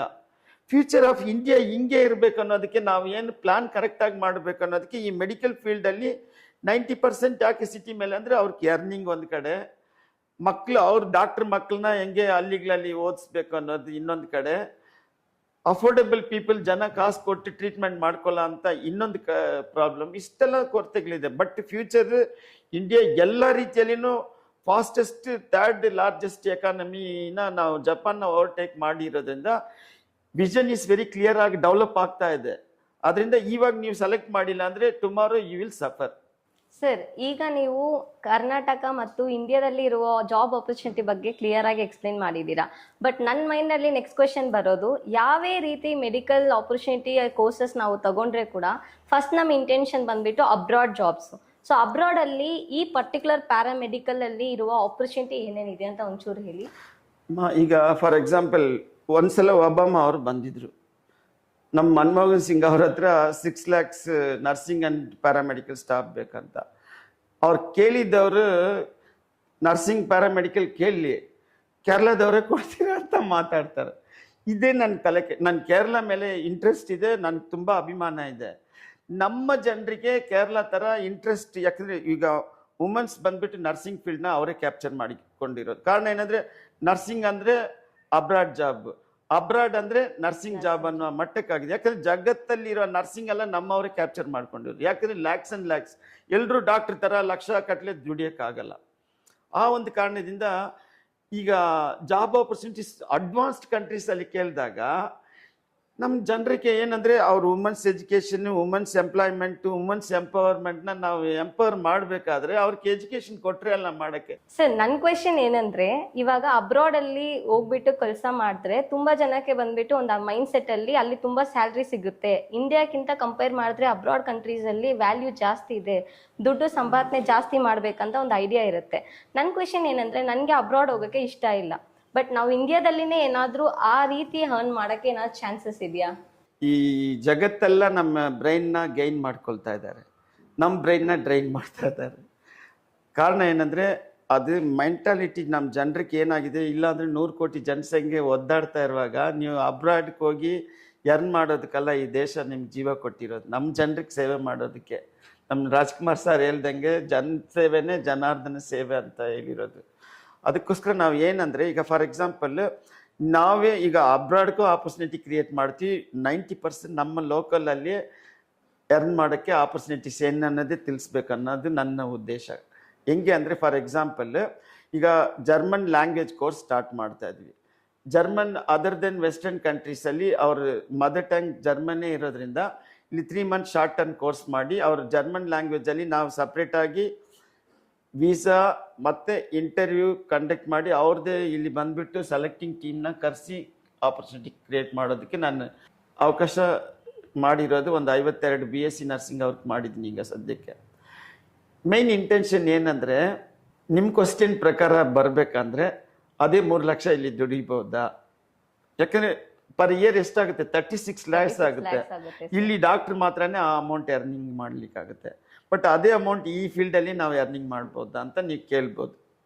ನೀವು ಕೇಳಿರೋ ಕ್ವಶನ್ ಅದೇ ನೀವು ಕ್ವಶನ್ ಅದೇ ಥರ ಕೇಳಿದ್ದೀರಾ. ಈಗ ಎಕ್ಸಾಂಪಲ್, ಒಂದು ಫಾರ್ಮಸಿ ಅಂಗಡಿ ಓಪನ್ ಮಾಡ್ತೀರಾ ಮೆಡಿಕಲ್ ಫೀಲ್ಡಲ್ಲಿ. ಫಾರ್ಮಸಿ ಡಿಪ್ಲೊಮಾ ಕೋರ್ಸಲ್ಲಿ ಮಾಡಿ ಓಪನ್ ಮಾಡಿದ್ಮೇಲೆ ನಿಮ್ಗೆ ಒಳ್ಳೆ ಕಡೆ ನೀವು ಬಿಸ್ನೆಸ್ ಕ್ಲಿಕ್ ಆಯ್ತು ಅಂದರೆ ಪರ್ ಡೇ 20,000, 25,000, 1 lakh ಮಾಡೋ ಕಡೆ ಎಲ್ಲ ನೋಡ್ತೀನಿ. 1 lakh ನಿಮ್ಗೆ ಅರ್ನಿಂಗ್ ಅಂದರೆ ನಿಜವಾಗ್ಲೂ 20,000. ಅದು ಈ ಫೀಲ್ಡಲ್ಲಿ ಗೊತ್ತಾಗುತ್ತೆ 20,000 ಅರ್ನಿಂಗ್ ಇರುತ್ತೆ. ಅದು ಮಂತ್ಲಿ ಎಷ್ಟಾಗುತ್ತೆ ಲೆಕ್ಕ ಮಾಡಿದ್ರೆ 6 lakhs ಆಗುತ್ತೆ. ನೀವು ಯಾಕೆ ಅಮೇರಿಕಾ ಲಂಡನ್ ಬಗ್ಗೆ ಯೋಚನೆ ಮಾಡ್ತೀರಿ? ಈಗ ಗೌರ್ಮೆಂಟಲ್ಲಿ ನೀವು ಪ್ಯಾರಾಮೆಡಿಕಲ್ ಆಗಲಿ, ಫರ್ದರ್ ಸ್ಟಡೀಸ್ BSc ಕೋರ್ಸಸ್ ಆಗಲಿ, ನೀವು ಮೆಡಿಕಲ್ ಕಾಲೇಜಲ್ಲಿ ಟ್ರೈನಿಂಗ್ ಮಾಡಿದರೆ ನಿಮ್ಗೊಂದು ಎಕ್ಸ್ಪೀರಿಯನ್ಸ್ ಸಿಗುತ್ತೆ. ಟಾಪ್ ಲೆವೆಲ್ ಎಕ್ವಿಪ್ಮೆಂಟ್ಸ್, ಮಿಷಿನರೀಸ್ನೆಲ್ಲ ನೀವು ಆಪ್ರೇಟ್ ಮಾಡಿರೋ ನಾಲೆಡ್ಜ್ ಸಿಕ್ಕುತ್ತೆ.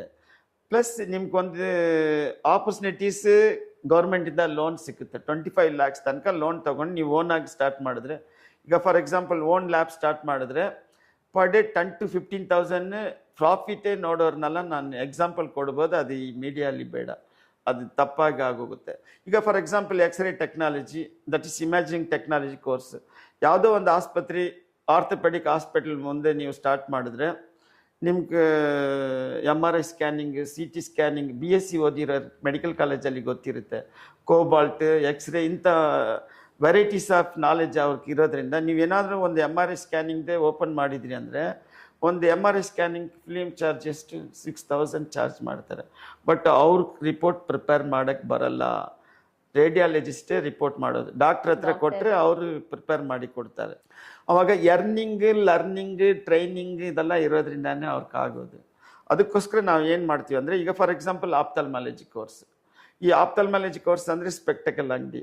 ಅವ್ರಿಗೆ ಸ್ಪೆಕ್ಟಕಲ್ ಅಂಗಡಿ ಏನಂದರೆ 1,000 rupees ಇಂದ ಹಿಡಿದು 50,000 ಇಂದ ಹಿಡಿದು 1 lakh ತನಕ ಸ್ಪೆಕ್ಟಕಲ್ಸ್ ಅವ್ರವ್ರ ಅಂಗಡಿ ಮೇಲೆ ಡಿಪೆಂಡ್ ಆಗುತ್ತೆ. ಅದು 1 lakh ಅವ್ರಿಗೆ ಎಷ್ಟು ಪ್ರಾಫಿಟ್ ಇದೆ ಅನ್ನೋದು ನಾನು ಈಗ ಓಪನ್ ಆಗಿ ಹೇಳಲಿಕ್ಕೆ ಬರಲ್ಲ. ಯಾಕೆಂದರೆ ಅವ್ರದ್ದು ಒಂದೊಂದರಲ್ಲಿನ ಪರ್ಸೆಂಟೇಜಲ್ಲಿ ನಾನು ಮಿನಿಮಮ್ 10,000, 5,000 ಎರ್ನ್ ಮಾಡ್ಬೋದು. ಒಂದು ಕಡೆ ಗೌರ್ಮೆಂಟಲ್ಲಿ ಕೆಲಸ ಮಾಡಿ ಮಂತ್ಲಿ ಸ್ಯಾಲ್ರಿ ಸಿಗುತ್ತೆ. ಈವ್ನಿಂಗ್ಗೆ ನೀವು ಡಾಕ್ಟ್ರ್ ಹೆಂಗೆ ಹೋಗಿ ಪ್ರಾಕ್ಟೀಸ್ ಮಾಡ್ತಾರೆ, ಕ್ಲಿನಿಕಲ್ ಪ್ರಾಕ್ಟೀಸ್ ಅಂತ, ಇವರು ಹೋಗಿ ಕ್ಲಿನಿಕಲ್ಲಿ, ಹಾಸ್ಪಿಟ್ಲಲ್ಲಿ ಹೋಗಿ ಅವ್ರು ಲ್ಯಾಬಿಗೆ ಪ್ರಾಕ್ಟೀಸ್ ಮಾಡ್ತಾರೆ, ಅವ್ರು ಎಕ್ಸ್ರೇಗೆ ಪ್ರಾಕ್ಟೀಸ್ ಮಾಡ್ತಾರೆ, ಅವರು ಆಪ್ಥಲ್ಮಾಲಜಿಗೆ ಪ್ರಾಕ್ಟೀಸ್ ಮಾಡ್ತಾರೆ. ಈಚ್ ಸಬ್ಜೆಕ್ಟ್, ಆಪ್ರೇಷನ್ ಥಿಯೇಟರ್ ಅವರು ಅನಸ್ಟಿಷಿಯಾ ಕೊಡೋದು ಹೆಂಗೆ ಅಂತ BSc ಓದಿರೋರು ಡಾಕ್ಟ್ರ್ ಜೊತೆಗೆ ಹೋಗಿ ಅಸಿಸ್ಟ್ ಮಾಡ್ತಾರೆ. 2 in 1 ಎರ್ನಿಂಗ್ ಇರೋದ್ರಿಂದ ಇವ್ರಿಗೆ ಲೈಫ್ ಲಾಂಗ್ ಇವ್ರಿಗೆ ರಿಟೈರ್ಮೆಂಟ್ ಅನ್ನೋದೇ ಇಲ್ಲ. ಈ ಸಬ್ಜೆಕ್ಟಲ್ಲಿ ಅವ್ರಿಗೆ ಉಸಿರಿರೋ ತನಕ ಅವ್ರ ಕೆಪಾಸಿಟಿ ಫಿಸಿಕಲಿ ವರ್ಕ್ ಮಾಡಬೇಕಂತ ಇಷ್ಟ ಬರೋದಷ್ಟು ದಿನ ಮಾಡ್ಬೋದು. ಪ್ಲಸ್ ಅವ್ರಿಗೆ ಬಂದ್ಬಿಟ್ಟು ಏನಂದರೆ ಒಂದೇ ಸರ್ಟಿಫಿಕೇಟಲ್ಲಿ 2 ಎರ್ನಿಂಗ್ ಇರುತ್ತೆ. ಇನ್ನೂ ಎಕ್ಸಾಂಪಲ್ ಹೇಳ್ಬೇಕಾದ್ರೆ, ಎಕ್ಸಾಂಪಲ್ ಒಂದು ಫಾರ್ಮಸಿ ಅಂಗಡಿನೇ ಓಪನ್ ಮಾಡಿದ್ರೆ ಅನ್ಕೊಳ್ಳಿ. ಅವ್ನು 60 ವಯಸ್ಸು ಆದಮೇಲೆ ಅಪ್ಪ ಏನು ಇನ್ನೊಬ್ರು ಗೌರ್ಮೆಂಟ್ ಥರ ಇವರು ಈ ಜಾಬ್ಗೆ ಅಪಾಯಿಂಟ್ ಮಾಡ್ತಾರೆ ಅಂತ ಕೊಟ್ಬಿಡ್ತೀರಾ ನೀವು? ನಿಮ್ಮ ವಂಶನೇ ಅದರಿಂದ ಬದುಕೊಂಡು ಹೋಗ್ಬೇಕಂದ್ರೆ ನೀವು ಯಾರೋ ಇನ್ನೊಬ್ರನ್ನ ಫಾರ್ಮಸಿಸ್ಟ್ನ ಓದಿಸಿ ಅದನ್ನ ನೀವು ಮುಂದುವರಿತಾ ಫಾಲೋ ಮಾಡ್ತೀನಿ. ಇದು ನಿಮ್ಗೂ ಒಂದೇ ಎಂಡಿಲ್ಲ, ಬಿಗಿನಿಂಗೇ ಬಂದ್ಬಿಟ್ಟು ಕಂಟಿನ್ಯೂಷನ್ ವಂಶಕ್ಕೂ ಬೇರೆ ಆಗುತ್ತೆ. ಸರ್, ನನ್ನ ಕ್ವೆಶನ್ ಏನಂದ್ರೆ, ನಿಮ್ಮ ಕಾಲೇಜಲ್ಲಿ ಯಾವ ರೀತಿಯಾದ ಕ್ವಾಲಿಟಿಯಾದ ಟ್ರೈನಿಂಗ್ ಕೊಡ್ತಾ ಇದ್ದೀರಾ? ಕ್ವಾಲಿಟಿಯಾದ ಎಜುಕೇಶನ್ ಪ್ರಾಕ್ಟಿಕಲ್ ಆಗಿ ಯಾವ ರೀತಿ ನೀವು ಸ್ಟೂಡೆಂಟ್ಗೆ ಪ್ರೊವೈಡ್ ಮಾಡ್ತಾ ಇದ್ದೀರಾ ಅಂತ ಒಂಚೂರು ಹೇಳಕ್ಕಾಗುತ್ತಾ? ಈ ಮೆಡಿಕಲ್ ಎಜುಕೇಷನ್ ಪ್ರಾಕ್ಟಿಕಲ್ ನಾಲೆಜ್ ಇಲ್ಲ ಅಂದರೆ ಅವ್ರ ಸರ್ಟಿಫಿಕೇಟ್ ಇಟ್ಕೊಂಡು ಮನೇಲಿ ಪೂಜೆ ಮಾಡಬೇಕು. ಯಾಕೆಂದರೆ ಇದು ಒಂಥರ ಲೈಫ್ ಸೇವಿಂಗ್ ಮಿಷನ್. ಬೇರೆ ಯಾವ ಫೀಲ್ಡಲ್ಲಿ ಮಿಸ್ ಮಾಡಿ ನೀವು ಮಿಸ್ಟೇಕ್ ಮಾಡಿದ್ರು ಅದಕ್ಕೆ ಡ್ಯಾಮೇಜ್ ಕಡಿಮೆ, ಬಟ್ ಇದರಲ್ಲಿ ಮಿಸ್ಟೇಕ್ ಮಾಡಿದ್ರೆ ಲೈಫ್ ಡ್ಯಾಮೇಜ್ ಆಗುತ್ತೆ. ಅದು ಒಂದು ಮೇಯ್ನ್ ಇಂಪಾರ್ಟೆಂಟ್. ಅದಕ್ಕೆ ನಾನು ಏನು ಮಾಡ್ತೀನಿ ಅಂದರೆ, ಸರ್ಟಿಫಿಕೇಟ್ ಏನಕ್ಕೋಸ್ಕರ ಅಂದರೆ ಅವ್ರ ಜಾಬ್ಗೆ ಒಂದು ಎಂಟ್ರಿ ಪಾಯಿಂಟ್ ಹೊತ್ತು ಪ್ರಾಕ್ಟಿಕಲ್ ಜೀವನ ಪರ್ಯಂತ ಅವ್ರ talent, knowledge, experience, commitment, involvement practical ಮೇಲೆ ಇತ್ತಂದರೆ ಅವರು ನಿಜವಾಗ್ಲೂ ಶೈನ್ ಆಗ್ತಾರೆ. Future will be very bright. ಬರೀ ಸರ್ಟಿಫಿಕೇಟ್ ಇಟ್ಕೊಂಡು ಅವ್ರಿಗೆ ಪ್ರಾಕ್ಟಿಕಲ್ ನಾಲೆಜ್ ಇಲ್ಲ ಅಂದರೆ ಅವ್ರಿಗೆ ಡಿಗ್ರಿಯೇ ವೇಸ್ಟ್. ನಿಮ್ಗೆ ಅದು ಗೊತ್ತಿರುತ್ತೆ. ಎರಡನೇದಾಗಿ ನಾನು ಏನಂದರೆ, ಈ ಟ್ರೈನಿಂಗ್ನ ನಾನು 3 ಲೆವೆಲಲ್ಲಿ ಪ್ಲ್ಯಾನ್ ಮಾಡಿದ್ದೀನಿ. At primary level, at secondary level, at tertiary care level ಅಂತ. ಇದು ಎಕ್ಸಾಂಪಲ್ ನಾನು ಹೇಳ್ಬೇಕಂದ್ರೆ, ಒಂದು ಮಗು ಹುಟ್ಟಿದ ತಕ್ಷಣ ನೀವು ಮಗು ಮಾತಾಡೋ ಮಗು, ಅನ್ನ ತಿನ್ನೋ ಮಗು, ಮತ್ತೆ ನಡಿ ಮಗು, ಆಡಾಡಿ, ಊಟ ಮಾಡಿ, ಪಾಠ ಮಾಡಿ ಅಂತೆಲ್ಲ ನಾವು ಮಾತಾಡೋಕ್ಕಾಗಲ್ಲ. ಯಾಕಂದರೆ ಮಗುನೇ. ಆ ಥರ ನಾವು ಪ್ಯಾರಾಮೆಡಿಕಲಲ್ಲಿ ಫಸ್ಟ್ ಇಯರಲ್ಲಿ ಮಕ್ಕಳಿಗೆ, ಈಗ ಫಾರ್ ಎಕ್ಸಾಂಪಲ್ ಗೌರ್ಮೆಂಟ್ ಹಾಸ್ಪಿಟಲ್ ಮುಳಬಾಗಲೆ, government hospital Bangarapete, government hospital KGF taluk ಹಾಸ್ಪಿಟಲ್ಗಳಲ್ಲಿ ಫಸ್ಟ್ ಇಯರಲ್ಲಿ ಮಾರ್ನಿಂಗ್ 8:30 to 12:30 ನೀವು ಎಲ್ಲರೂ ಹೋಗಿ ನೋಡ್ಬೋದು. ನಮ್ಮ ಮಕ್ಕಳೆಲ್ಲ ಗೌರ್ಮೆಂಟ್ ಸರ್ಟಿಫಿಕೇಟ್ ಇರೋದ್ರಿಂದ ಗೌರ್ಮೆಂಟ್ ಹಾಸ್ಪಿಟ್ಲಲ್ಲಿ ಟ್ರೈನಿಂಗ್ಗೆ ಪರ್ಮಿಷನ್ ಸಿಕ್ಕಿದೆ, ಮಾಡ್ತಾ ಇದ್ದಾರೆ. That is at primary level ಕೊಡ್ತೀನಿ.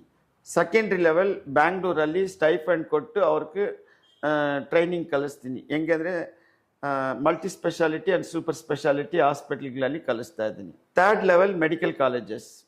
ಅದು ಮೆಡಿಕಲ್ ಕಾಲೇಜಲ್ಲಿ ಅವ್ರಿಗೆ ಬಂದುಬಿಟ್ಟು you can make a difference between ಕೆರೆಯಲ್ಲಿ ಮೀನು ಹಿಡಿಯೋದಕ್ಕೂ ಸಮುದ್ರದಲ್ಲಿ ಮೀನು ಹಿಡಿಯೋಕ್ಕೆ ಡಿಫ್ರೆನ್ಸ್ ಗೊತ್ತಿರುತ್ತೆ. ಆ ಥರ ಮೆಡಿಕಲ್ ಕಾಲೇಜ್ ಅನ್ನೋದು ಅವ್ರಿಗೊಂದು ಕಾನ್ಫಿಡೆನ್ಸ್, ಅವ್ರಿಗೊಂದು ನಾಲೆಡ್ಜ್, ಅವ್ರಿಗೊಂದು ಎಕ್ಸ್ಪೀರಿಯನ್ಸ್, ಅವ್ರಿಗೊಂದು ಎಜುಕೇಷನ್, ಅವ್ರಿಗೊಂದು ಫ್ಯೂಚರ್ ವಿಷನ್ನ ಬಿಲ್ಟ್ ಮಾಡಬೇಕಾದ್ರೆ that can be possible. Step by step ಮಗು ಹೆಂಗೆ ಬೆಳೀತಾ ಬರುತ್ತೋ ಆ ಥರ ನಾನು ಮಗುನ ಬೆಳೆಸ್ದಂಗೆ ಟ್ರೈನಿಂಗ್ನ ಬೆಳೆಸ್ಕೊಂಡು ಹೋಗ್ತೀನಿ ಅವ್ರಿಗೆ. ಅದರಲ್ಲಿ ಈಗ ಫಾರ್ ಎಕ್ಸಾಂಪಲ್ ಮೆಡಿಕಲ್ ಕಾಲೇಜಿಗೆ ಯಾಕೆ ನಾನು ಕಲಿಸ್ತೀನಿ, ಎಲ್ರಿಗೂ ಕಲಿಸೋಕ್ಕಾಗುತ್ತೆ ಅಂದರೆ ನಾನು ಮೆಡಿಕಲ್ ಕಾಲೇಜಲ್ಲಿ ಇರೋದ್ರಿಂದ ಕಲಿಸ್ತೀನಿ. ಕಾರಣ ಏನಂದರೆ, ಅವ್ರು ಮೆಡಿಕಲ್ ಕಾಲೇಜಲ್ಲಿ ಕಾಲಿಟ್ಟರೆ ಇಲ್ಲಿ BSc ಓದಬೇಕಂತ ಒಂದು ಇಂಟ್ರೆಸ್ಟ್ ಬರುತ್ತೆ. ಬೇರೆ ದೇಶದವರು, ಬೇರೆ ಸ್ಟೇಟ್ ಅವರು, ಬೇರೆ ಬೇರೆ ಜನ ಬೇರೆ ಬೇರೆ ಲ್ಯಾಂಗ್ವೇಜ್ ಎಲ್ಲ ಮಾತಾಡಿದಾಗ ಒಂದು ಕಡೆ ಲ್ಯಾಂಗ್ವೇಜ್ ಕಲಿತಾರೆ. ಮಲ್ಟಿ ಪೀಪಲ್ ಬರೋದ್ರಿಂದ ಮಲ್ಟಿ ಲ್ಯಾಂಗ್ವೇಜ್ ಕಲಿತಾರೆ. ಯಾಕಂದರೆ ಈ ಹೆಲ್ತ್ ಕೇರ್ ಫೀಲ್ಡಲ್ಲಿ ಅವ್ರಿಗೆ ಒಂದೇ ಭಾಷೆ, ಒಂದೇ ಲ್ಯಾಂಗ್ವೇಜ್ ಅಂದರೆ ಜನಸೇವೆ ಒಂದೇ ಗೊತ್ತಾಗಬೇಕು. ಅವರು ಯಾವ ಜಾತಿ, ಯಾವ ಧರ್ಮ, ಯಾವ ಕ್ಯಾಸ್ಟ್, ಯಾವ ರಿಲಿಜನ್, ಯಾವ ಕ್ರೀಡ್, ಬ್ರೀಡ್, ರೇಸ್, ರಿಲಿಜನ್ ಎಲ್ಲ ನೋಡಲ್ಲ. ಅದು ಒಂದೇ ಒಂದು ರಿಲಿಜನ್ ಹೆಲ್ತ್ ಕೇರ್ ಫೀಲ್ಡ್ ಮಾತ್ರ. ಯಾಕಂದರೆ ಕಾಯಿಲೆ ಅನ್ನೋದು ದೇವ್ರ ಸೃಷ್ಟಿಯಲ್ಲಿ ಎಲ್ರಿಗೂ ಕಾಮನ್ ಅಲ್ವಾ. ಅದಕ್ಕೋಸ್ಕರ ನಾನು ಸ್ಟೆಪ್ ಆಗಿ ನಾನು ಮಕ್ಳಿಗೆ ಬಿಲ್ಡಿಂಗ್ ಕಟ್ಟಿದಂಗೆ ನಾಲೆಜ್ ಪ್ಲಸ್ ಅವ್ರಿಗೆ ಟ್ರೈನಿಂಗ್ನ ಕಟ್ಸ್ಕೊಂಡು ಹೋಗ್ತೀನಿ ಅಮ್ಮ. ಅದು ಫ್ಯೂಚರಲ್ಲಿ ಕಟ್ಸ್ಕೊಂಡು ಹೋಗೋದು ಏನಂದರೆ, ಅವ್ರಿಗೆ ಅಬ್ರಾಡ್ ಸ್ಕೋಪ್ಗೂ ಇದರಿಂದ ವಿಷನ್ ಮಾತ್ರ ಇಲ್ಲ, ನಮ್ಮ ದೇಶನ ಬಿಲ್ಡಪ್ ಮಾಡಬೇಕು. ನಂದು 100% ಕೋಲಾರ ಜಿಲ್ಲೆಯವರು ಜಗತ್ತೆಲ್ಲ ಜಾಬ್ ಮಾಡಬೇಕು, ಫಸ್ಟ್ ನಮ್ಮ ಇಂಡಿಯಾನ ಬಿಲ್ಡಪ್ ಮಾಡಬೇಕು ಅನ್ನೋದು ನನ್ನ ಮೇನ್. ಆಕ್ಚುಲಿ ಇದು ತುಂಬಾ ಒಳ್ಳೆ ವಿಷಯ ಸರ್ ನೀವು ಹೇಳ್ತಾ ಇರೋದು. ಸರ್, ಇವಾಗ ತನಕ ನೀವು ಪ್ಯಾರಾಮೆಡಿಕಲ್ ಬಗ್ಗೆ ಎಲ್ಲಾ ರೀತಿಯಾದ ವಿಚಾರಗಳು ಮಾತಾಡ್ತಾ ಇದ್ದೀರಾ. ಸೊ ನನಗೆ ನೆಕ್ಸ್ಟ್ ಕ್ವೆಶನ್ ಏನಂದ್ರೆ, ನಿಮ್ಮ ಕಾಲೇಜದು ಯಾವ ರೀತಿಯ ಪರ್ಸೆಂಟೇಜ್ ರಿಸಲ್ಟ್ ಕೊಡ್ತಾ ಇದ್ದೀರಾ? ಇವಾಗ ನನಗೊಂಥರ ಟೆನ್ಷನ್ ಆನ್ಸರ್ ಕೇಳಿದ್ರೆ, ಯಾಕೆಂದರೆ ಇಷ್ಟೆಲ್ಲ ಮಾತಾಡಿ ನಾನು ರಿಸಲ್ಟ್ ಸರಿಯಾಗಿ ಕೊಟ್ಟಿಲ್ಲ ಅಂದರೆ ಜನ ಪೂರ್ತಿ ನನ್ನ ಮೇಲಿರೋ ನಂಬಿಕೆ ಹೊರಟೋಗುತ್ತೆ. ಒಂದು ಸಂತೋಷವಾದಂಥ ವಿಷಯ ಏನಂದರೆ, ನಾನು ಮಾತಾಡಿದೆಲ್ಲ ಪ್ರೂಫ್ ಮಾಡೋಕ್ಕೆ ಜಿಲ್ಲೆಯಲ್ಲಿ ನಂಬರ್ 1 ನಮ್ಮ ಕಾಲೇಜ್ ರಿಸಲ್ಟ್ ಕೊಟ್ಟಿದೆ. 98% ರಿಸಲ್ಟ್ ನಂಬರ್ 1ನಲ್ಲಿದೆ. ಕಾರಣ ಏನಂದರೆ, ನಾನು ಬರೀ ಟೀಚಿಂಗ್ ಮಾತ್ರ ಇಲ್ಲ, ಮೆಡಿಕಲ್ ಕಾಲೇಜಸ್ ಅಲ್ಲಿ ಪಾಠ ಮಾಡೋರ್ನೆಲ್ಲ ನಾನು ಕರೆಸಿ ಪಾಠ ಮಾಡ್ತೀನಿ.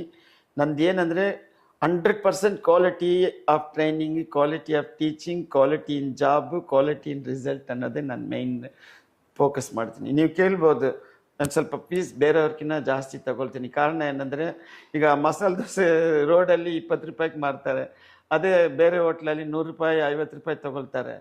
ಯಾಕೆಂದರೆ ಅವರು ಆ ಥರ ಫೆಸಿಲಿಟೀಸ್ ಕ್ರಿಯೇಟ್ ಮಾಡ್ತಾ ಇರೋದ್ರಿಂದ ಅದನ್ನು ನಾನು ಎಕ್ಸ್ಪ್ಲೈನ್ ಮಾಡಬೇಕು. ಬಟ್ ನನಗೆ ಇದರಲ್ಲಿ ಮೇಯ್ನ್ ಫೋಕಸ್ ಬಂದುಬಿಟ್ಟು, ಅಲ್ಟಿಮೇಟ್ಲಿ ಕಾಸಲ್ಲ main, result is main to build the future of our children.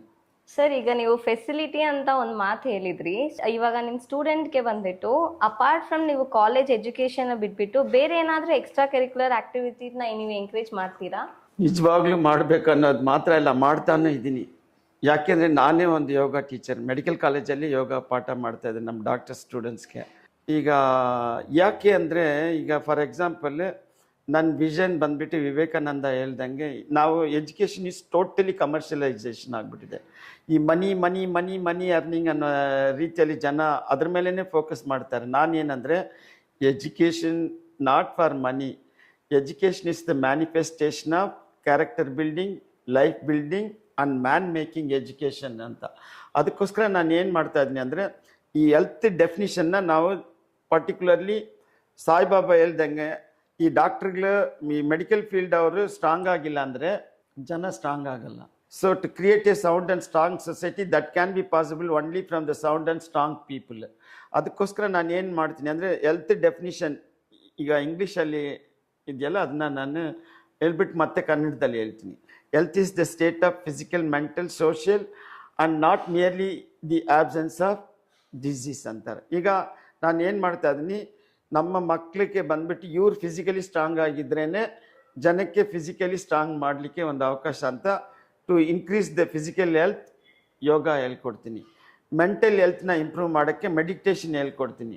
Spiritual ಹೆಲ್ತ್ನ ಇಂಪ್ರೂವ್ ಮಾಡೋಕ್ಕೆ ಸ್ಪಿರಿಚುವಲ್ ಟ್ರಿಪ್ನ ಮಕ್ಳಿಗೆ ಕರ್ಕೊಂಡು ಹೋಗ್ತೀನಿ. ಆದರೆ ಬರೀ ಪರ್ಟಿಕ್ಯುಲರ್ ರಿಲಿಜನ್ ಅಲ್ಲ, ಹಿಂದೂ, ಮುಸ್ಲಿಂ, ಕ್ರಿಶ್ಚಿಯನ್ ಭಾವನೆಗಳು ಏನೂ ಇಲ್ಲದೆ ಎಲ್ಲ ಕಡೆನೂ ನಮ್ಮ ಮಕ್ಕಳು ಇರ್ತಾರಲ್ಲ ಆ ಕಡೆ ಟ್ರಿಪ್ ಅವ್ರವ್ರ ಪ್ಲೇಸಸ್ಗೆಲ್ಲ ಜನರಲ್ ಆಗಿ ನಾವು ಕರ್ಕೊಂಡು ಹೋಗಿ ಸ್ಪಿರಿಚುವಲ್ ಟ್ರಿಪ್ಪು ಮಾಡ್ತೀವಿ. ಇದು ಬಿಟ್ಟು ನಾವು ಏನು ಮಾಡ್ತೀವಿ, ಸ್ಪೋರ್ಟ್ಸ್ ಆ್ಯಕ್ಟಿವಿಟೀಸ್ನ ಜೊತೆಗೆ ಮಾಡ್ತಾ ಇದ್ದೀವಿ. ಇಷ್ಟು ಬಿಟ್ಟು ನಾವು ರೀಸೆಂಟಾಗಿ ಬಂಗಾರಪೇಟೆಯಲ್ಲಿ ಮ್ಯೂಸಿಕ್ ಕ್ಲಾಸ್, ಡ್ಯಾನ್ಸ್ ಕ್ಲಾಸ್ನ ಪ್ರಾರಂಭ ಮಾಡಿದ್ವಿ. ಯಾಕೆಂದರೆ ನಮ್ಮ India is the country of culture. ಅದನ್ನು ನಾವು ಪ್ರಮೋಟ್ ಮಾಡಿದ್ರೆ ಅವ್ರಿಗೆ character building, life building, man making education ಕೊಡಬೇಕು, not money making is our motto. ಇದನ್ನು ತಿಳ್ಕೊಂಡ್ರೆ ಪೇರೆಂಟ್ಸ್ಗೆ ಒಂದು ಅವೇರ್ನೆಸ್ ಬರಲಿ ಅಂತ ನಾನು. ಎಜುಕೇಷನ್ ಅಂದರೆ ಬರೀ ಸರ್ಟಿಫಿಕೇಟ್ ಇಲ್ಲ, ನೀವು ಸರ್ಟಿಫಿಕೇಟ್ ಆಫ್ ಲೈಫ್ ಅನ್ನೋದು ತಿಳ್ಕೊಂಡ್ರೆ ನಿಮ್ಮ ಜೀವ ತುಂಬ ಸಂತೋಷವಾಗಿರುತ್ತೆ ಅಂತ. ಇಷ್ಟು ನನಗೆ ಅವಕಾಶ ಮಾಡಿ ನೀವು ಕೇಳಿರುವ ಕ್ವಶನ್ಸ್ಗೆ ಆನ್ಸರ್ ಕೊಟ್ಟಿರೋದು ಜನ ಇದನ್ನು ಸದುಪಯೋಗ ಪಡ್ಕೋಬೇಕನ್ನೋದು ನಂಬರ್ 1. ನಂದೇನಂದರೆ ನನ್ನ ಕಾಲೇಜಲ್ಲಿ ಸೇರಬೇಕನ್ನೋದು 100% ಇಲ್ಲ. ಎಲ್ಲಿ ಒಳ್ಳೆ ಕ್ವಾಲಿಟಿ ಇದೆಯೋ, ಎಲ್ಲೆಲ್ಲಿ ಒಳ್ಳೆ ಆಪರ್ಚುನಿಟಿ ಇದೆಯೋ ಸೇರ್ರಿ. ನಂದೇನೆಂದರೆ ನಿಮ್ಮ ಲೈಫ್ ಸೆಟ್ಲಾಗಲಿ, ಕಾಸು ಅನ್ನೋದು ಗುರಿ ಇರಬಾರ್ದು. ಜನಕ್ಕೆ ಕ್ವಾಲಿಟಿ ಮೇಲೆ ಫೋಕಸ್ ಆಗೋದು, ನಿಮ್ಗೆ ಆ ಕ್ವಾಲಿಟಿ ನಾಲೆಜ್ ಬರಲಿ ಅಂತ ಇಷ್ಟೊಂದು ಮಾತಾಡಿದ್ದಕ್ಕೆ ನನಗೆ ನೀವು ಅವಕಾಶ ಕೊಟ್ಟಿದ್ದೀರಾ ಅಂತ ಹೇಳಿ ನನ್ನ ಮಾತನ್ನ ಮುಗಿಸ್ತೀನಿ. ತುಂಬ ವಂದನೆಗಳು. ಧನ್ಯವಾದಗಳು ಸರ್. ಆ್ಯಕ್ಚುಲಿ ನಾನು ತುಂಬ ಜನರ ಹತ್ರ ಮಾತಾಡಿದ್ದೀನಿ, ಬಟ್ ಎಲ್ಲರೂ ಬಂದ್ಬಿಟ್ಟು ಅವ್ರ ಕಾಲೇಜಲ್ಲೇ ಜಾಯಿನ್ ಮಾಡಬೇಕು ಅಂತ ಇಂಟೆನ್ಷನಲ್ಲಿ ಎಲ್ಲರ ಹತ್ರ ಪ್ರಮೋಷನ್ಗಾಗಿ ಮಾತಾಡ್ತಾರೆ. ಬಟ್ ನಮ್ಮ ಸರ್ ಅವರು ಎಲ್ಲೇ ನೀವು ಜಾಯಿನ್ ಮಾಡಿ, ಬಟ್ ಮೆಡಿಕಲ್ ಫೀಲ್ಡ್ನ ಸ್ವಲ್ಪ ಉಳಿಸಿ ಅಂತ ತುಂಬ ಚೆನ್ನಾಗಿ ಎಲ್ಲನೂ ಎಕ್ಸ್ಪ್ಲೇನ್ ಮಾಡಿದ್ದಾರೆ. ಸೊ ಇವತ್ತು ನಾವು ಏನೇನು ಟಾಪಿಕ್ಸ್ ಪ್ಯಾರಾಮೆಡಿಕಲ್ ಅಂತ ಏನಂತಾನೆ ನಮಗೆ ಗೊತ್ತಿಲ್ಲ, ಬಟ್ ಇವತ್ತು ಇವ್ರು ಹೇಳಿರೋದ್ರಿಂದ ನಮಗೆ ಪ್ಯಾರಾಮೆಡಿಕಲ್ ಅಂದರೆ ಏನು, ಯಾವ ಕೈಂಡ್ ಆಫ್ ಬೆನಿಫಿಟ್ ಸಿಗುತ್ತೆ, ಯಾವ ರೀತಿಯಾದ ಕೋರ್ಸಸ್ ಇರುತ್ತೆ, ಇದನ್ನು ಓದಿದ್ರೆ ಏನು ಬೆನಿಫಿಟ್ಟು, ಅವ್ರ ಕಡೆಯಿಂದ ಎಷ್ಟು ಜಾಬ್ ಆಪರ್ಚುನಿಟಿ ಕೊಡ್ತಾ ಇದ್ದಾರೆ ಅಂತ ತುಂಬ ಕ್ಲಿಯರ್ ಆಗಿ ಸರ್ ಎಕ್ಸ್ಪ್ಲೈನ್ ಮಾಡಿದ್ರು. ಸೊ ನನ್ನ ಪ್ರಕಾರ ಏನಂದರೆ ಈ ಥರ ಪ್ರಾಪರ್ ಗೈಡೆನ್ಸ್ ನನಗೆ ಮುಂದೆ ಸಿಗ್ತಾ ಇದೆ ಅಂದರೆ, ನಾನೀಗ ಬೇರೆ ಫೀಲ್ಡಲ್ಲಿ ಕೆಲಸ ಮಾಡಿ ಇವಾಗ ಮಾಡ್ತಾ ಇರೋದು ಬೇರೆ ಫೀಲ್ಡು, ಬಟ್ ನನಗೆ ಮುಂಚೆನೇ ಈ ಥರ ಪ್ರಾಪರ್ ಆಗಿ ನನ್ನ ಯಾರಾದರೂ ಗೈಡೆನ್ಸ್ ಮಾಡ್ತಾ ಇದ್ರೆ ನಾನು ಇದೇ ರೀತಿಯಾದ ಮೆಡಿಕಲ್ ಫೀಲ್ಡ್ನೇ ಚೂಸ್ ಮಾಡ್ತಾ ಇದ್ದೆ. ಸೊ ನೀವು +2, +1, +SLC ಮುಗಿಸಿದ್ದೀರ ಅಂದರೆ ನೀವು ನೆಕ್ಸ್ಟ್ ಏನು ಮಾಡಬೇಕು ಅಂತ ಇದ್ದೀರಾ. ಎಲ್ಲರೂ ಕಡೆ ಮೈಂಡ್ಸೆಟ್ ಏನಿರುತ್ತೆ, ಡಿಗ್ರಿ ಮುಗಿಸ್ಬೇಕು, ಮಾಸ್ಟರ್ಸ್ ಮಾಡಬೇಕಂತ ಇರುತ್ತೆ. ನಾವು ಶಾರ್ಟ್ ಟರ್ಮಲ್ಲಿ ಏನಾದರೂ ಬಿಗ್ ಅಚೀವ್ಮೆಂಟ್ ಮಾಡಬೇಕಾದ್ರೆ ಇದೇ ಒಂದೇ ಒಂದು ಒಳ್ಳೆ ಅವಕಾಶ ಅಂದರೆ ಪ್ಯಾರಾಮೆಡಿಕಲಲ್ಲಿ ಸರ್ ಹೇಳಿದಂಗೆ ಶಾರ್ಟ್ ಟರ್ಮಲ್ಲಿ ಲೈಫ್ನ ಈಸಿಯಾಗಿ ಸೆಟಲ್ ಮಾಡ್ಕೋಬಹುದು. ಇನ್ನೊಂದೇನೆಂದರೆ ಸರ್ ತುಂಬ ಕ್ಲಿಯರಾಗಿ ಎಕ್ಸ್ಪ್ಲೈನ್ ಮಾಡಿದ್ದಾರೆ ಬಿಸ್ನೆಸ್ ರೀತಿ.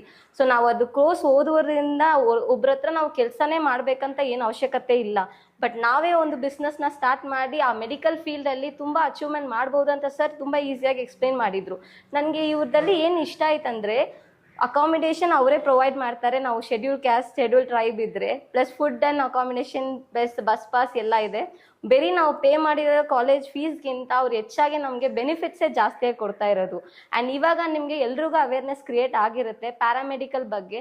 ಇನ್ನೊಂದ್ರೆ ನಾನು ಒಂದೇ ಒಂದು ಮಾತು ಹೇಳಬೇಕಂತ ಇದ್ದೀನಿ, COVID-19 ತುಂಬ ಜನ ಬಂದ್ಬಿಟ್ಟು ಜಾಬ್ ಇಲ್ಲದೆ ತುಂಬ ಸಫರ್ ಆಗಿದ್ರು, ತುಂಬ ಜನ ಎಷ್ಟೋ ದುಡ್ಡುಗಳನ್ನ ಕಳ್ಕೊಂಡಿದ್ರು. ಬಟ್ ಈಗ ಈ ಆಪರ್ಚುನಿಟಿ ಮೆಡಿಕಲ್ ಫೀಲ್ಡ್ ಅಂತೂ ಯಾವತ್ತೂ ಸಾಯಲ್ಲ.